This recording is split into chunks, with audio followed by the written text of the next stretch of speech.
আমাদের আজকে হচ্ছে মডার্ন হিস্ট্রি ক্লাস হচ্ছে পার্ট 5। এই পার্টটা 5টাকে আমরা একটু কাট শর্ট করেছি বা শর্টকাট করে নিয়েছি। যে সিরিজে আমরা পড়ছিলাম, অর্থাৎ আমরা ব্রিটিশ এক্সপ্যানশনটাকে দেখে নিয়েছি এবং তাদের কনসলিডেশন অফ পাওয়ারটাকে দেখেছি। এখান থেকে এখান থেকে আমরা তারপরের অংশটুকুন পড়বো ধীরে ধীরে। বাট আজকের ক্লাসে, যেহেতু আমি কালকের ক্লাসে আলোচনা করেছি যে এই বিষয়টাকে পড়ানো দরকার, যে ন্যাশনাল মুভমেন্টস যেগুলো হয়েছে, series of movements that is from 1857 to 1947, এইগুলোকে একটা ক্রমবদ্ধ ওয়েতে বা ক্রমবদ্ধভাবে একটা তালিকা করা। এই ক্লাসে আমরা 1857 থেকে শুরু করে 1947 সাল পর্যন্ত, আমাদের স্বাধীনতা পর্যন্ত যতগুলো ন্যাশনাল মুভমেন্টস হয়েছে, আমি কিন্তু রিজিওনাল মুভমেন্টস এর কথা বা পিজেন্ট মুভমেন্টস এর কথা বলছি না, আমরা আলোচনা করব আজকের ক্লাসে ন্যাশনাল মুভমেন্টস। ন্যাশনাল মুভমেন্টস মানে যে সকল মুভমেন্টস গুলো হয়তো কংগ্রেস অর্গানাইজ করেছিল, অথবা কংগ্রেসের অথরাইজেশনে যে সারা দেশ জুড়ে যে মুভমেন্টগুলো হয়েছিল সেগুলো হচ্ছে ন্যাশনাল মুভমেন্টস। এই ন্যাশনাল মুভমেন্টস এর পাশাপাশি আরো ছোট ছোট বিদ্রোহ হয়েছে, যেমন সাঁওতাল বিদ্রোহ, চুয়ার বিদ্রোহ, তোমার কৈবর্ত বিদ্রোহ। তো এইগুলো হচ্ছে রিজিওনাল মুভমেন্টস। তো এই রিজিওনাল মুভমেন্টস এর জন্য আরো একটা ক্লাস স্পেশাল হবে। তাহলে আজকের ক্লাসে আমরা দেখতে চলেছি ন্যাশনাল মুভমেন্টস যেগুলো হয়েছে, বড় বড় ইনসিডেন্ট যেগুলো ঘটনা ঘটেছে 1857 থেকে শুরু করে 1947 পর্যন্ত, সেই সিরিজটাকে আজকে আমাদের ক্লাসে থিওরিতে দেখব। আর যেহেতু আমি সময় করে উঠতে পারিনি, এই জন্য আজকে রাত্রে আমি তোমাদের রেকর্ডেড ক্লাস দেব। কিসের? না, এই যে যে টপিকটা দেখছো, অর্থাৎ ন্যাশনাল মুভমেন্টস যেটা দেখছো, এই ন্যাশনাল মুভমেন্টস এর উপরে 100 এমসিকিউস, 100 এমসিকিউস আমরা করব। আমি রেকর্ডেড ক্লাস দেব তোমাদেরকে। আর শুধুমাত্র এখানে 100 এমসিকিউজই থাকবে তা নয়, এই 100 এমসিকিউজ এর সাথে আরো 5টা 6টা 7টা করে যা যেভাবে যা আবার মনে পড়বে আমি ফ্যাক্টস বলতে থাকবো। তার মানে আলটিমেটলি ধরে নিতে পারো যে ন্যাশনাল মুভমেন্টস রিলেটেড একটা সুন্দর নোট তোমাদের সামনে কিন্তু তৈরি হয়ে যাবে। তাহলে এটা হচ্ছে আমাদের থিওরি ক্লাস। আর এই ক্লাস 5 এর, অর্থাৎ ন্যাশনাল মুভমেন্টস এর, মুভমেন্টস অফ ইন্ডিয়ার একটা এমসিকিউ ক্লাস আমি আজকে রাতে রেকর্ড করে দিচ্ছি। ঠিক আছে? আর যে ইম্পর্টেন্ট আর্টিকেলস গুলো দিয়েছিলাম ওগুলো একটুখানি পড়ে নিও তোমরা সবাই, যেটা পিডিএফ দিয়েছি। ওটা দেখেছো সবাই? স্যার দেখেছি, কিন্তু আমার একটা হ্যাঁ কথা স্যার। বলার আছে। হ্যাঁ, বলো বলো।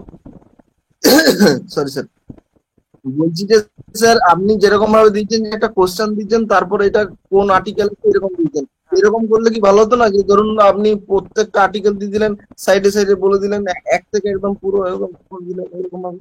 আচ্ছা, ওকে ওকে, সেটাও করে দেবো। ঠিক আছে, দেখো এই 200টা এটা করে কোশ্চেন। দিলে আমার মনে হয় ভালো হতো।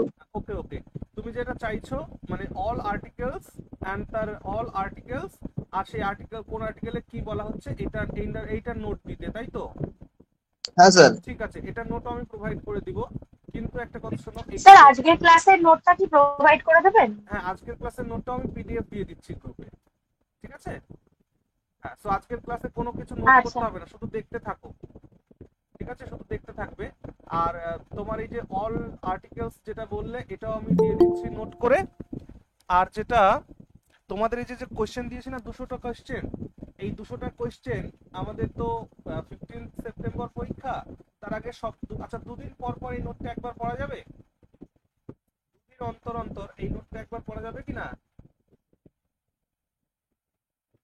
হ্যাঁ স্যার, যাবে। হ্যাঁ, তাহলে এটাই করবা, দুদিন অন্তর অন্তর এই নোটটাকে পড়বা। কারণ এখানে দেখো 200 কোয়েশ্চেন্স দেওয়া আছে।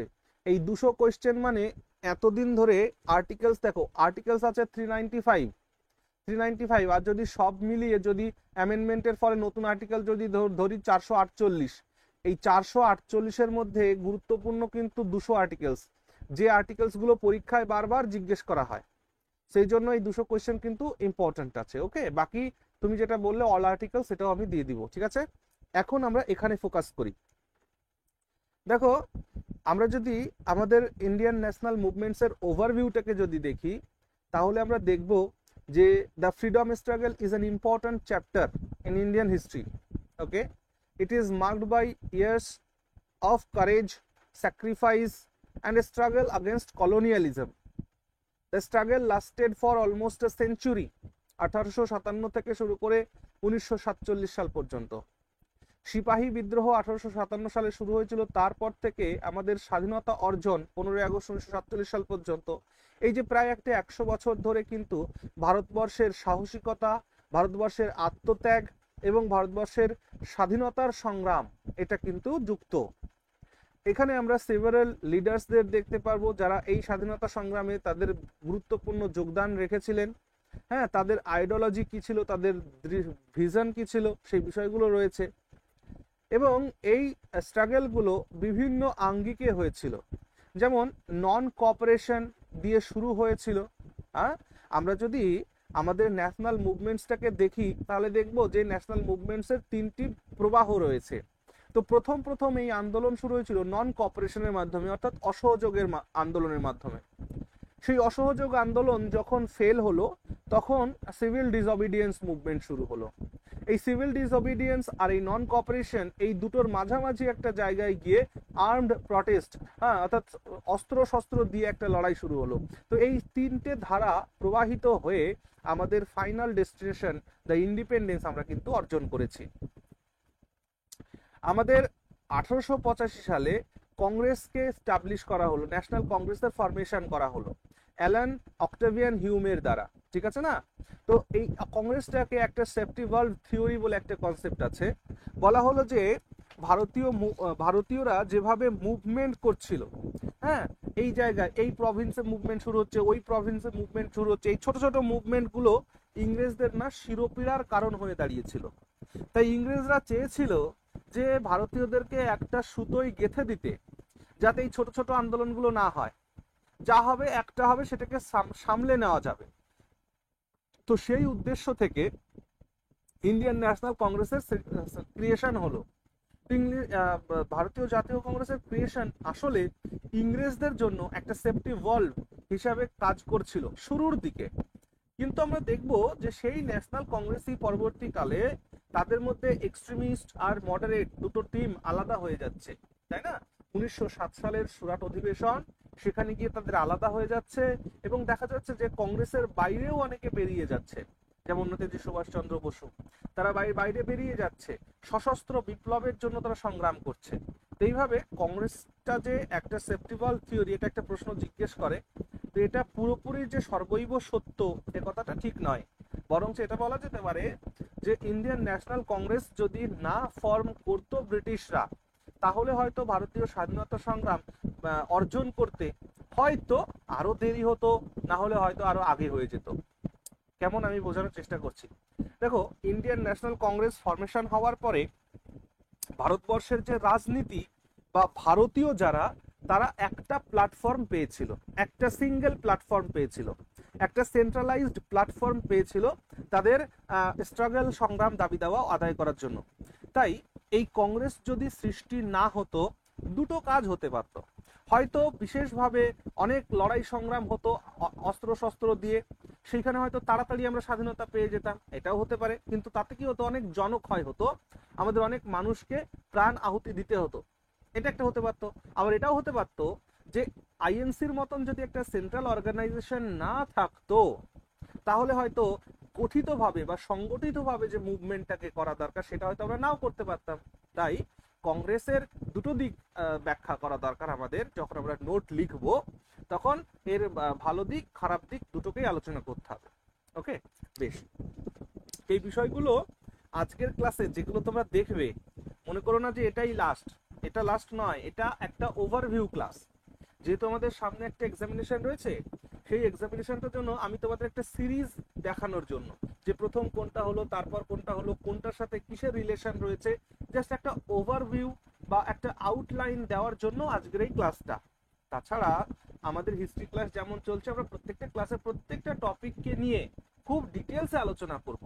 এতটাই ডিটেলসে আলোচনা করব যে আমাদের এই ক্লাসগুলো করার পরে আর আলাদা করে কোনো বই পড়ার দরকার হবে না, আমরা নিজেরা নোট লিখতে পারবো। ওকে, সো ডোন্ট ওয়ারি, আজকের ক্লাসটা হচ্ছে একটা ওভারভিউ ক্লাস বলতে পারো। চলো, আমরা দেখতে পাচ্ছি যে ইন্ডিয়ান ন্যাশনাল কংগ্রেস ফরমেশনের পাশাপাশি ভারতবর্ষে আরো কিছু গুরুত্বপূর্ণ ইনস্টিটিউশন অর্গানাইজড করা হচ্ছে। যেমন মুসলিম লীগ 1906 হচ্ছে, all India trade union Congress 1920 হচ্ছে, ইন্ডিয়ান কিষাণ সভা 1936-এ হচ্ছে, এইভাবে চলছে। এবং এর সাথে সাথে যদি দেখো যে ভারতবর্ষের এই স্বাধীনতা সংগ্রাম, এই ভারতবর্ষের স্বাধীনতা সংগ্রামকে সাপ্রেস করার জন্য বা এটাকে দমিয়ে দেওয়ার জন্য ব্রিটিশ সরকারও বিভিন্ন কর্মপন্থা তারা গ্রহণ করেছিল। তার মধ্যে গুরুত্বপূর্ণ কোনগুলি? যে বাংলার ভাগ, বঙ্গভঙ্গ 1905 সালের, 1919 সালের জালিয়ানওয়ালাবাগ ম্যাসাকার এবং 1942 সালের যে কুইট ইন্ডিয়া মুভমেন্টের যে সাপ্রেশন হয়েছিল, এই সমস্ত জিনিসগুলো কিন্তু মাথায় রেখে চলতে হবে। এবার আমরা দেখব যে সিরিজ অফ অকারেন্স, কোন কোন ঘটনা কিভাবে ঘটবে। এখানে আমরা লিস্ট করেছি 14টি ন্যাশনাল মুভমেন্টস, যেটা 1885 থেকে শুরু করে, এটা 1885 হবে না, হ্যাঁ ইট উইল বি, আচ্ছা 1885 বলো, কারণ 57-এর পর থেকে আমরা আলোচনা করব না, আমরা 1885 থেকেই বলবো। ঠিক আছে, 1885 থেকে, অর্থাৎ কংগ্রেসের ফরমেশনের পর থেকে 1947 সাল পর্যন্ত কি কি ঘটনা ঘটলো। এবার একটা ঘটনা বলি যে দাদা 1857 সাল থেকে 1947 সাল নয় কেন? কারণ দেখো 1857 আমরা যদি টাইম পিরিয়ডটাকে দেখি, 1847, 1857, 1885 আর হচ্ছে 1947, এইখানে একটা সিরিজ আছে। এই জায়গায় সিপাহী বিদ্রোহ হওয়ার পর 1885-তে কংগ্রেস তৈরি হওয়ার মাঝখানে এইখানে যে সংগ্রামগুলো হয়েছে, এই সংগ্রামগুলোকে আমরা রিজিওনাল মুভমেন্ট বলবো, রিজিওনাল মুভমেন্টস বলবো। তো রিজিওনাল মুভমেন্টস গুলো আজকে আমাদের আলোচ্য স্যার বিষয়। পরে একটা রিজিওনাল মুভমেন্ট একটু ডিসকাস করে দেবেন। হ্যাঁ অবশ্যই দেব, সো ডোন্ট ওয়ারি।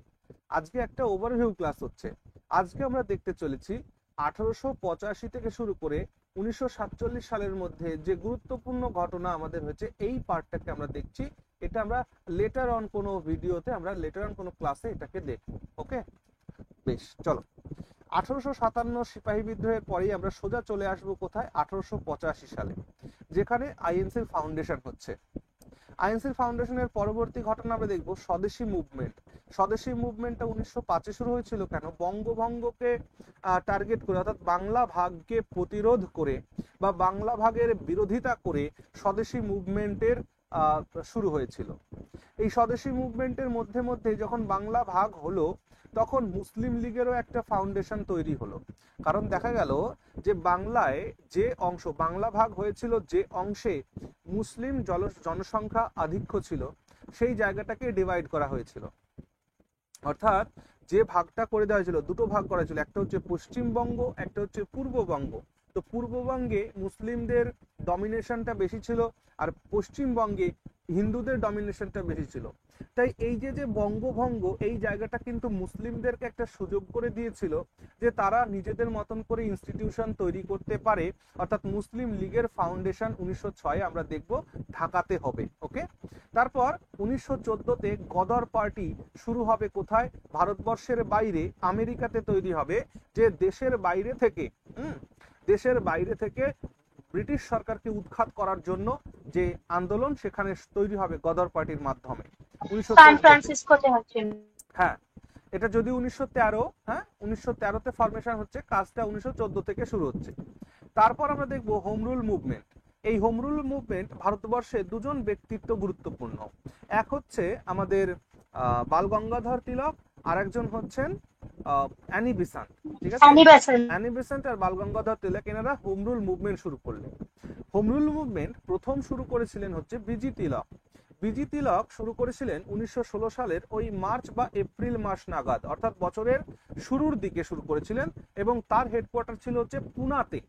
আর যখন আমরা অ্যানি বেসান্ট যেখানে শুরু করছেন বছরের শেষের দিকে, অর্থাৎ ওই সেপ্টেম্বর অক্টোবর মাসে নাগাদ হোম রুল মুভমেন্ট শুরু করছেন অ্যানি বেসান্ট, তিনি করছেন মাদ্রাজে করছেন। কারণ মনে রাখবে, অ্যানি বেসান্টের যে হেডকোয়ার্টার ছিল সেটা ছিল মাদ্রাজের আরডিআর নামে একটা গ্রাম। ওকে, আচ্ছা এখানে আসো। তারপরে হচ্ছে আমাদের গান্ধী যুগের পত্তন হবে। গান্ধীজি 1915 সালে ভারতবর্ষে আসবে, এবং তারপর সবার প্রথম গান্ধীজির যে এক্সপেরিমেন্ট হবে আন্দোলনে, তার যে একটা ভারতবর্ষের আন্দোলনে বা ভারতবর্ষের জাতীয় আন্দোলনে তার প্রথম পদক্ষেপ হবে, সেটা কোনটায়?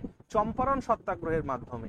এই চম্পারণ সত্যাগ্রহ করার জন্য তাকে রাজকুমার শুক্লা বলে একজন ব্যক্তি, তিনি ইনভাইট করেছিলেন গান্ধীজিকে যে আপনি আসুন, বিহারে যে সমস্ত কৃষকদেরকে নীল চাষ করতে বাধ্য করা হচ্ছে বা বিহারের বিহারের কৃষকদের উপরে ইংরেজদের, নীলকুঠি সাহেবদের যে অত্যাচার, সেই অত্যাচারটাকে প্রতিহত করতে আপনি এই কৃষকদের সংগ্রামটাকে নেতৃত্ব দিন। তাই রাজকুমার শুক্লার আমন্ত্রণে গান্ধীজি চলে আসলেন কোথায়? বিহারের চম্পারণের সত্যাগ্রহ। এবং মনে রাখবে, এই চম্পারণ সত্যাগ্রহটাই ছিল ভারতবর্ষে গান্ধীজির করা প্রথম সত্যাগ্রহ। তার পরবর্তীকালে তিনি আহমেদাবাদে খেরা সত্যাগ্রহ করলেন, খেরাতে সত্যাগ্রহ করলেন। পরবর্তীকালে 1918-তে তিনি আহমেদাবাদ মিল স্ট্রাইকে সামিল হলেন। তারপর এখানে বারদৌলি সত্যাগ্রহ আমরা দেখব, হ্যাঁ, 1928 বা 1928 ওই টাইমের দিকে। তারপর রাওলাট সত্যাগ্রহ আমরা দেখতে পাবো। রাওলাট সত্যাগ্রহ, রাওলাট আইন, যেটাকে কালা কানুন বলা হয়, কাউকে বিনা বিচারে আটক করে নেওয়া, অ্যারেস্ট করে নেওয়া এবং উইদাউট এনি ট্রায়াল কাউকে 2 বছরের জন্য জেলের মধ্যে রেখে দেওয়া। তো এই কালা কানুনের প্রতিবাদে আর রাওলাট সত্যাগ্রহ হলো, যার ফলশ্রুতিতে জালিয়ানওয়ালাবাগ হত্যাকাণ্ডের মতন ঘটনা ঘটলো। জালিয়ানওয়ালাবাগের হত্যাকাণ্ড যখন ঘটলো, তখন তার প্রতিবাদ জানিয়ে শুরু হলো 1920 সালে নন কোঅপারেশন মুভমেন্ট। আর এই নন কোঅপারেশন মুভমেন্টে যুক্ত হলো খিলাফত মুভমেন্টও যুক্ত হয়ে গেল। সো আজকের ক্লাসে আমরা খিলাফত মুভমেন্টটাকে দেখছি না, কারণ খিলাফত মুভমেন্টটাকে আমরা ওই যে রিজিওনাল মুভমেন্টস ওর মধ্যে আলোচনা করব। আচ্ছা, 1930, তারপর 1930-এ, আচ্ছা, নন কোঅপারেশন মুভমেন্ট 1922 সালে এটা শেষ হলো চৌরি চৌরার ঘটনার মাধ্যমে। এবং তারপর আবার সেন্ট্রালি একটা সংগ্রাম শুরু হলো, that is civil disobedience movement, আইন অমান্য আন্দোলন, যেখানে ডান্ডি মার্চ করা হলো, লবণ আইন ভঙ্গ করে এই আন্দোলন শুরু করা হয়েছিল। ওকে, তারপর আমরা দেখতে পাবো 1940-এ ইন্ডিভিজুয়াল সত্যাগ্রহ, ব্যক্তিগত সত্যাগ্রহ করা হলো। এখানে আমরা যে এমসিকিউজ করেছিলাম না, সেখানে কিন্তু এই বিষয়গুলো আমি আলোচনা করেছিলাম। তারপর 1942-এর কুইট ইন্ডিয়া মুভমেন্ট। এন্ড এই কয়টা জিনিসটা আমাকে দেখবো, আর এইগুলো দেখার সাথে সাথে আমরা এদের সাথে লিঙ্ক করা যে বিষয়গুলো আছে সেগুলো নিয়ে আলোচনা করব। ওকে, চলো। নাও, রিভোল্ট অফ 1857, সিপাহী বিদ্রোহ, যেটা ভারতবর্ষের ফার্স্ট ওয়ার অফ ইন্ডিপেন্ডেন্স বলে খ্যাত। India's first war of independence, এই কথাটা কিন্তু কে বলেছিল বলো দেখি? 1857, Rameshchandra Majumdar, India's first war of independence. No, Damodar Savarkar. এটা বলেছিলেন বীর সাভারকার। ওকে, বীর বিনায়ক দামোদর সাভারকার। এটা সাভারকার জি একটি বই লিখেছিলেন। আর সেই সাভারকারজির কি লিখলাম, সাভারকারজি একটা বই লিখেছিলেন, সেই বইটার নামই ছিল যে 1857, হ্যাঁ, the first war of independence. Okay, আচ্ছা, তো এটার মাধ্যমে দেখা যাচ্ছে যে এটা কবে শুরু হয়েছিল? 10ই মে 1857-তে শুরু করেছিল বলো দেখি? মঙ্গল পান্ডে শুরু করেছিল। এর কারণগুলো কি ছিল? এর কারণগুলো ছিল যে একটা রিউমার ছড়িয়ে গিয়েছিল যে সেনাবাহিনীতে বা সৈন্যদেরকে যে বন্দুক দিয়েছে ইংরেজরা, সেই এনফিল্ড রাইফেলস যেগুলো ছিল, তার কার্তুজ, যেটা দাঁতে কেটে ভরতে হতো, সেই কার্তুজটা নাকি পিগ অ্যান্ড কাউ এদের চর্বি দিয়ে তৈরি করা। তো সেই ক্ষেত্রে পিগের চর্বি মানে মুসলিমরা হার্ট হবে, আর কাউয়ের চর্বি মানে হিন্দুরা হার্ট হবে। আর এই দুটো জিনিসটাকে মানে এই গুজবটা ছড়িয়ে যাওয়ার ফলে মানে যারা সৈনিক, তাদের মধ্যে একটা অসন্তোষ তৈরি ছিল, এবং তারপর থেকেই এই সিপাহী বিদ্রোহের সূচনা হয়েছিল। এছাড়াও শুধুমাত্র সিপাহী বিদ্রোহের সূচনা এটা তা নয়, এটা একটা বলতে পারো যে প্রত্যক্ষ কারণ। আর পরোক্ষ কারণে আরো কিছু বিষয় ছিল। কি সেটা হচ্ছে, ব্রিটিশ ইস্ট ইন্ডিয়া কোম্পানি যে রেভিনিউ পলিসিস গুলো এনেছিল, যে ল্যান্ড রেভিনিউ পলিসিস গুলো এনেছিল, সেগুলো খুবই অসন্তোষজনক ছিল। যার কারণে এই সিপাহী বিদ্রোহে আরো যে যারা ল্যান্ড লর্ডের মতন জায়গায় ছিল, যারা দেশীয় রাজা বা দেশীয় নেতৃত্ব যারা দিচ্ছিল, নেটিভ, তারাও কিন্তু এর সাথে যুক্ত হয়েছিল। আমরা দেখবো কে কোথায় নেতৃত্ব দিচ্ছিল, এটা গুরুত্বপূর্ণ।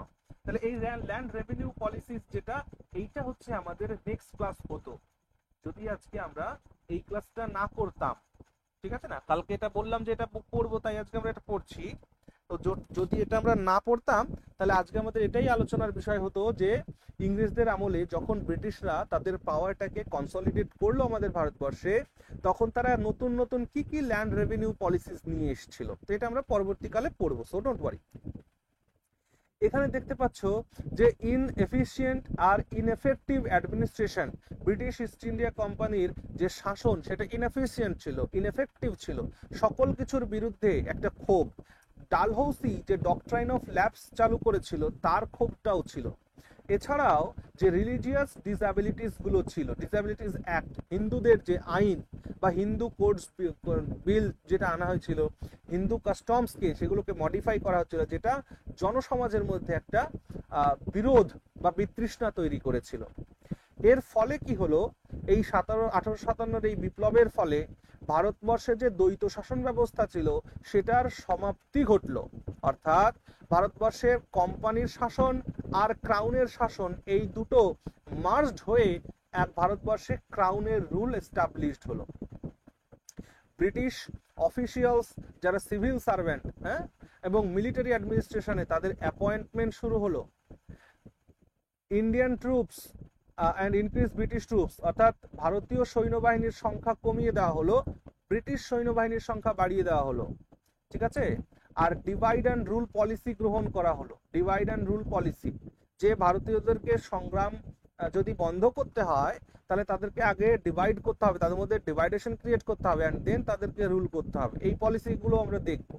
The passing of the Indian civil service act 1861 এবং 1861 সালে ইন্ডিয়ান সিভিল সার্ভিস অ্যাক্ট এটা পাস করা হলো। ওকে, নাও চলে আসো, এই জায়গাটা ইম্পর্টেন্ট। 1857 সাল, আজকে আমাদের কিন্তু ডিটেলস ক্লাস নয়, আজকে আমাদের একটা ওভারভিউ। এইখানে দেখতে পাচ্ছ, এখান থেকে পরীক্ষায় প্রশ্ন জিজ্ঞেস করে, খুব ইম্পর্টেন্ট কিন্তু এটা, যে 1857 সালের বিপ্লবটাকে বা ওই বিপ্লবটাকে কারা কোন জায়গা থেকে নেতৃত্ব দিচ্ছিল, ঠিক আছে না।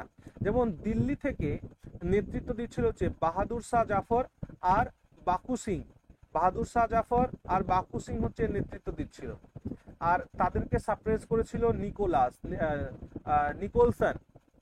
কানপুর থেকে নানা সাহেব নেতৃত্ব দিচ্ছিল, তাকে সাপ্রেস করেছিল হচ্ছে ক্যাম্পবেল। লখনৌ থেকে বেগম হজরত মহল আর বীরজিস কাদির এরা নেতৃত্ব দিচ্ছিল, ক্যাম্পবেল এদেরকে সাপ্রেস করেছিল। ঝাঁসি থেকে রানী লক্ষ্মীবাই সে নেতৃত্ব দিচ্ছিল। তারপরে বিহার থেকে, অরোহা থেকে কুঁওয়ার সিং নেতৃত্ব দিচ্ছিল, ওকে। আচ্ছা, আলাহাবাদ থেকে লিয়াকত আলী নেতৃত্ব দিচ্ছিল।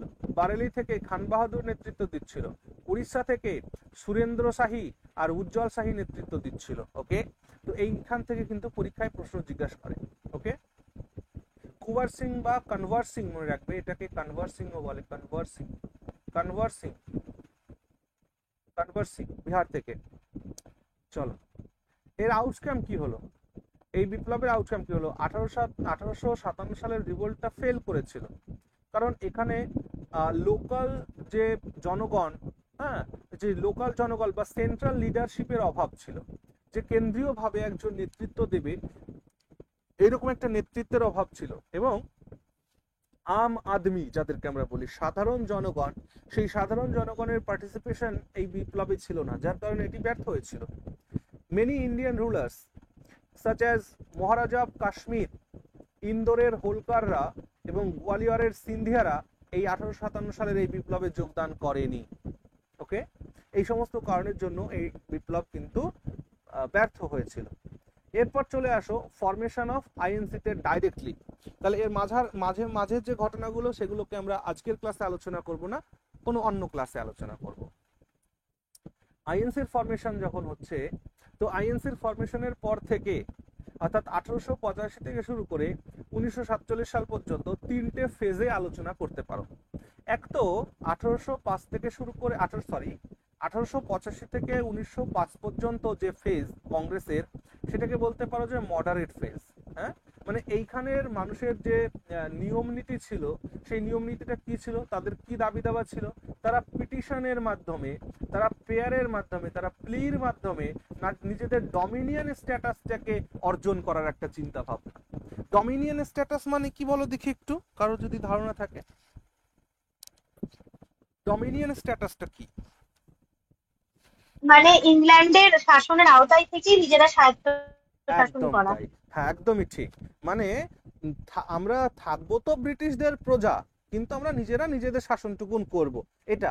তো এটা খুব ইম্পর্ট্যান্ট যে মডারেট যারা লিডার ছিল কংগ্রেসের, সেই মডারেট যেমন গোপাল কৃষ্ণ গোখলে ছিল, হ্যাঁ, মডারেট লিডারদের মধ্যে আমরা পরে দেখব। তো এদের যে মূল উদ্দেশ্য ছিল, এদের মূল উদ্দেশ্য ছিল যে ডমিনিয়ন স্ট্যাটাসটাকে অ্যাটেইন করা, ঠিক আছে না? এবং তাদের মেথড কি ছিল? তাদের মেথড ছিল পিটিশনস করা, প্রেয়ার করা, প্লি করা। এবং সব থেকে বড় কথা, কংগ্রেসের এই যে মডারেট ফেজ, এই মডারেট ফেজে আমরা সমাজের কোন অংশটাকে পাচ্ছি রিপ্রেজেন্টেশন করার জন্য? সমাজের যারা educated person, urban upper class, যারা শহরী অঞ্চলের উচ্চশিক্ষিত ভদ্রলোক শিক্ষিত সমাজকে আমরা পাচ্ছি। অর্থাৎ সাধারণ জনগণ বা মিডিল ক্লাসের অংশগ্রহণ কিন্তু এই সময়ে কংগ্রেসে আসেনি। তারপর হচ্ছে 1905 থেকে 1920, এই সময়কালটা যখন গান্ধীজি ভারতে প্রবেশ করেননি, অথবা সবে সবে গান্ধীজি ভারতে প্রবেশ করেছেন, এখনো তার পরিচিতি গড়ে ওঠেনি, এরকম একটা পরিস্থিতিতে দাঁড়িয়ে কংগ্রেসের মধ্যে স্প্লিট হলো। অর্থাৎ এক্সট্রিমিস্ট আর মিলিটেন্ট ন্যাশনালিস্ট ফেজ বলতে পারো এই টাইমটা, এক্সট্রিমিস্ট আর মিলিটেন্ট ন্যাশনালিস্ট ফেজ। তো এই সময়কালে দেখতে পাচ্ছ যে স্বরাজ্য অর্জন করতে হবে, হ্যাঁ, অর্থাৎ Swaraj is my birthright and I shall have it. Okay, তো এই যে বক্তব্যটা রাখা হয়েছিল কার দ্বারা? বিজি তিলকের দ্বারা। তারপরে দেখো সেলফ গভর্নমেন্ট হবে, এখানে কিন্তু ডমিনিয়নের কথা নেই, এখানে প্যাসিভ রেজিস্ট্যান্স এন্ড স্বদেশী, অর্থাৎ বিরোধ তৈরি করতে হবে, ওকে, এবং স্বদেশী জিনিস অ্যাপ্লাই করতে হবে। কারণ ইংরেজদের মূল জিনিসটাই ছিল হচ্ছে বিজনেস। যদি ইংরেজদের বিজনেসটাকে তুমি কাট করে দিতে পারো, তাহলেই তোমার লক্ষ্য সিদ্ধি হয়ে যাবে। আর এখানেও আমরা দেখতে পাচ্ছি যে অল আরবান ক্লাসেস, আমরা এখানে দেখতে পাচ্ছি যে এই এক্সট্রিমিস্ট আন্দোলনের মধ্যেও আমরা সেই সাধারণ জনসাধারণের মুভমেন্টটা বা সাধারণ যে গ্রামে ভারত কোথায় বসবাস করে, একটা কথা আছে না, এই বক্তব্যটা কে রেখেছিল বলো দেখি, আমি ভুলে যাচ্ছি, খুব ইম্পর্টেন্ট কিন্তু আমি ভুলে গেলাম। এটা বলেছিল না, ইন্ডিয়া লাইজ ইন তারপর ভিলেজেস, বলুন কি বল, বলছি India, India lies in villages, মানে ভারতবর্ষ গ্রামেই আছে। এটা মহাত্মা গান্ধী বলেছিলেন। মহাত্মা গান্ধী বলেছিলেন, হ্যাঁ। তো এই কথাটা কিন্তু খুব গুরুত্বপূর্ণ, এটা মহাত্মা গান্ধী। মহাত্মা গান্ধীর কথা, যে ভারতবর্ষ গ্রামে আছে, গ্রামে ভারতবর্ষ আছে, শহরে নেই। সেই বক্তব্যটা কিন্তু এই সময়কাল, কারণ গান্ধীজির ফেজের মধ্যে আমরা দেখতে পাবো। গান্ধীজি এটা মনে প্রাণে বিশ্বাস করতেন যে শহরে অঞ্চলের মানুষ বা যারা শহরে বাস করেন গুটি কয়েকজন ব্যক্তি, বা যারা শিক্ষিত উচ্চশিক্ষিত ব্যক্তি, তাদের মধ্যে ভারতবর্ষ না, ভারতবর্ষ হচ্ছে যারা গ্রামে বাস করছে, শ্রমিক সমাজ, কৃষক সমাজ, তাদের মধ্যে ভারতবর্ষ রয়েছে। তো খুব ভালো একটা কোট কিন্তু এটা। তো গান্ধিয়ান ফেজ 1920 থেকে 1947 সাল পর্যন্ত, এখানে একচ্ছত্রভাবে মহাত্মা গান্ধীর নেতৃত্বে এই ভারতবর্ষের স্বাধীনতা সংগ্রাম চলেছে। এখানে সম্পূর্ণ স্বরাজ বা পূর্ণ স্বরাজের দাবি করা হয়েছে, অর্থাৎ কমপ্লিট ইন্ডিপেন্ডেন্সের কথা বলা হয়েছে। এবং মেথড অফ প্রোটেস্টটা কি ছিল? মেথড অফ প্রোটেস্ট ছিল সত্যাগ্রহ। ওকে, এইখানে আমরা দেখতে পাচ্ছি all urban class, rural class, including grassroot লেভেলের যে পপুলেশন, তারাও কিন্তু যুক্ত হয়েছিল আমাদের স্বাধীনতা সংগ্রামে। ওকে, যার কারণেই তো এই নদিয়ার মতন জেলায় একদম আমাদের পাশের একটা গ্রাম পোড়াগাছা, সেখান থেকে শহীদ বসন্ত বিশ্বাস বেরিয়ে আসছে, বিপ্লবী বসন্ত বিশ্বাসের মতন একজন তরতাজা স্বাধীনতা সংগ্রামী বেরিয়ে আসছে। তার মানে কি, গ্রাম থেকে, গ্রাসরুট থেকে রাজনীতিতে অংশগ্রহণ করছে মানুষ। ওকে, ঠিক। এবার চলো এর হিস্টোরিক্যাল ব্যাকগ্রাউন্ড যদি দেখো, যে Indian national Congress was formed in 1985 during a period of rising political awarenesses and the spread of nationalist sentiments among Indians who sought greater participation in governance under the British rule. তো founding মেম্বারসদের মধ্যে দেখবা যে Alan Octavian Hume ছিল, হ্যাঁ, এবং এর সাথে দাদাভাই নওরোজি, তারপর দিনশা ওয়াচা, তারপর উমেশ চন্দ্র ব্যানার্জি, এরা সবাই কিন্তু মানে ফাউন্ডার মেম্বার বলতে পারো এদেরকে। এবং যখন বম্বেতে 1985 সালের বম্বেতে যখন ডিসেম্বর মাসে, যখন 28 ডিসেম্বর যখন ফার্স্ট সেশন বসে কংগ্রেসের, তখন তার সভাপতিত্ব করেছিলেন উমেশ চন্দ্র ব্যানার্জি। ওকে, এবং এই সময় 72 জন মেম্বারকে নিয়ে 72 জন ডেলিগেটকে নিয়ে কংগ্রেসের প্রথম সভাটা হয়েছিল। এদের অবজেক্টিভ কি ছিল? Initially the INC aimed to promote unity among Indians. ভারতীয়দের মধ্যে একটা ইউনিটি তৈরি করার জন্য আইএনসি তৈরি করা হয়েছিল, যাতে সবাই মানে এই এদিক সেদিক ছড়িয়ে ছিটিয়ে না থাকে, একটা জায়গায় চলে আসুক সবাই।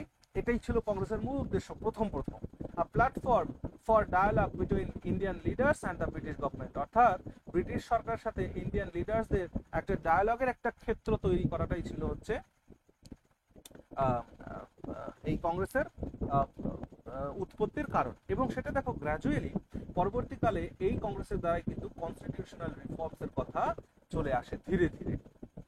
এর মধ্যে মডারেট ফেজ যখন দেখছো, যে মডারেট ফেজের সময় যে অ্যাপ্রোচগুলো ছিল আমরা একটু আগে আলোচনা করে আসলাম, প্লিডিং করা, পিটিশনস করা, প্রে করা, এর মাধ্যমে একটা ডমিনিয়ন স্ট্যাটাস গ্রহণ করতে হবে। তারপরে সোশ্যাল আর ইকোনমিক ইস্যুস কি ছিল এখানে দেখো, the INC also addressed social and economic issues such as poverty, the drain of wealth from India to Britain. অর্থাৎ সামাজিকভাবে এবং অর্থনৈতিকভাবে দুটো ক্ষেত্র থেকেই কিন্তু সামাজিক এবং অর্থনৈতিক দুটো ক্ষেত্র থেকেই কংগ্রেসের মাধ্যমে কিন্তু প্রতিরোধ গড়ে তোলার একটা ব্যাপার শুরু হয়েছিল, যেখানে অ্যাডমিনিস্ট্রেটিভ রিফর্মস এর জন্য বলা হয়েছিল, ভারতবর্ষদের রিপ্রেজেন্টেশন যাতে বাড়ানো যায় সেই কথা বলা হয়েছিল, এবং যে গ্রিভ্যান্স গুলো তৈরি হচ্ছে, যে বিক্ষোভগুলো তৈরি হচ্ছে, সেগুলো যাতে রিড্রেস করা যায়, সেগুলো যাতে সমাধান করা যায়, এগুলো কংগ্রেসের উদ্দেশ্য ছিল মডারেট ফেজে। সোশ্যাল ইকোনমিক ইস্যু আলোচনা হলো। আচ্ছা, British reaction. Initially the British viewed the INC with suspicion but allowed its activities. এটা ফালতু কথা। প্রথম মানে ব্রিটিশরাই এটা করেছিল, তাহলে এগুলো বলে কি লাভ আছে? যে ব্রিটিশরা প্রথম এটাকে সাসপিশনের নজরে দেখতো, এগুলো ঐতিহাসিকদের মানে বোঝো অবস্থা কি, যারা ইতিহাস লিখছে কেমন ইতিহাস লিখছে একবার বোঝো দেখি। আমাদের ভারতবর্ষের ইতিহাসটাকে মানে যে যেরকম পেরেছে, সে সেরকম করে লিখেছে, ঠিক আছে। অ্যালান অক্টাভিয়ান হিউমসের সেক্রেটারি, তো সে একটা ইনস্টিটিউশন তৈরি করছে, তো সেই ক্ষেত্রে কি এই বক্তব্যটা রাখা উচিত যে the British viewed the INC initially the British viewed the INC with suspicion? এটা তো ঠিক নয় না এই কথাটা বলা। আচ্ছা যাই হোক, তো দুটো দিক তো আমি আগেই আলোচনা করলাম যে আইএনসি দুটো দিক রয়েছে। ইংরেজরা যেটা চেয়েছিল পরবর্তীকালে সেটা উল্টো হয়ে গেছে। ইংরেজরা চেয়েছিল যে এখানে ওখানে সেখানে যদি বিরোধ হতে থাকে তাহলে কত দিকে সামল দেব, তো এই যে ছোট ছোট ঘটনা যাতে আমাদের সরকারকে ডিস্টার্ব না করতে পারে, তাই একটা ইনস্টিটিউশন তৈরি করো আইএনসি, যেখানে সবাই এক হয়ে আসুক আমাদের সাথে কথা বলতে, তাহলে কি হবে, আমি একটা জায়গায় ফোকাস করতে পারবো। এটা ছিল মূল উদ্দেশ্য ব্রিটিশদের। কিন্তু পরবর্তীকালে এই আইএনসি কিন্তু ব্রিটিশ সরকারের পতন ঘটিয়ে ছাড়লো। সো এটা বলতে পারো সেলফ গোল একটা অ্যাক্টিভিটি ব্রিটিশদের ছিল কংগ্রেসের ফরমেশনটা। ওকে, সো এই বিষয়গুলো আমরা আলোচনা করলাম। চলো নেক্সট। এখানে মডারেটসদের মধ্যে দেখো, মডারেটসদের মধ্যে তুমি দাদাভাই নওরোজিকে পাবে, গোপাল কৃষ্ণ গোখলেকে পাবে, এরা মুখ্যত মডারেট লিডার্স। আর এক্সট্রিমিস্ট লিডারদের মধ্যে বাল গঙ্গাধর তিলক পাবে, অরবিন্দ ঘোষ পাবে, লালা লাজপত রায় পাবে, বিপিন চন্দ্র পাল পাবে। এই সমস্ত হচ্ছে প্রমুখ এক্সট্রিমিস্ট কংগ্রেস লিডার্স। ওকে, সো এই বিষয়টা তো আমরা আলোচনা করলাম। তো দেখে নাও এখানে মডারেটস agree that non-violent and constitutional instability is successful.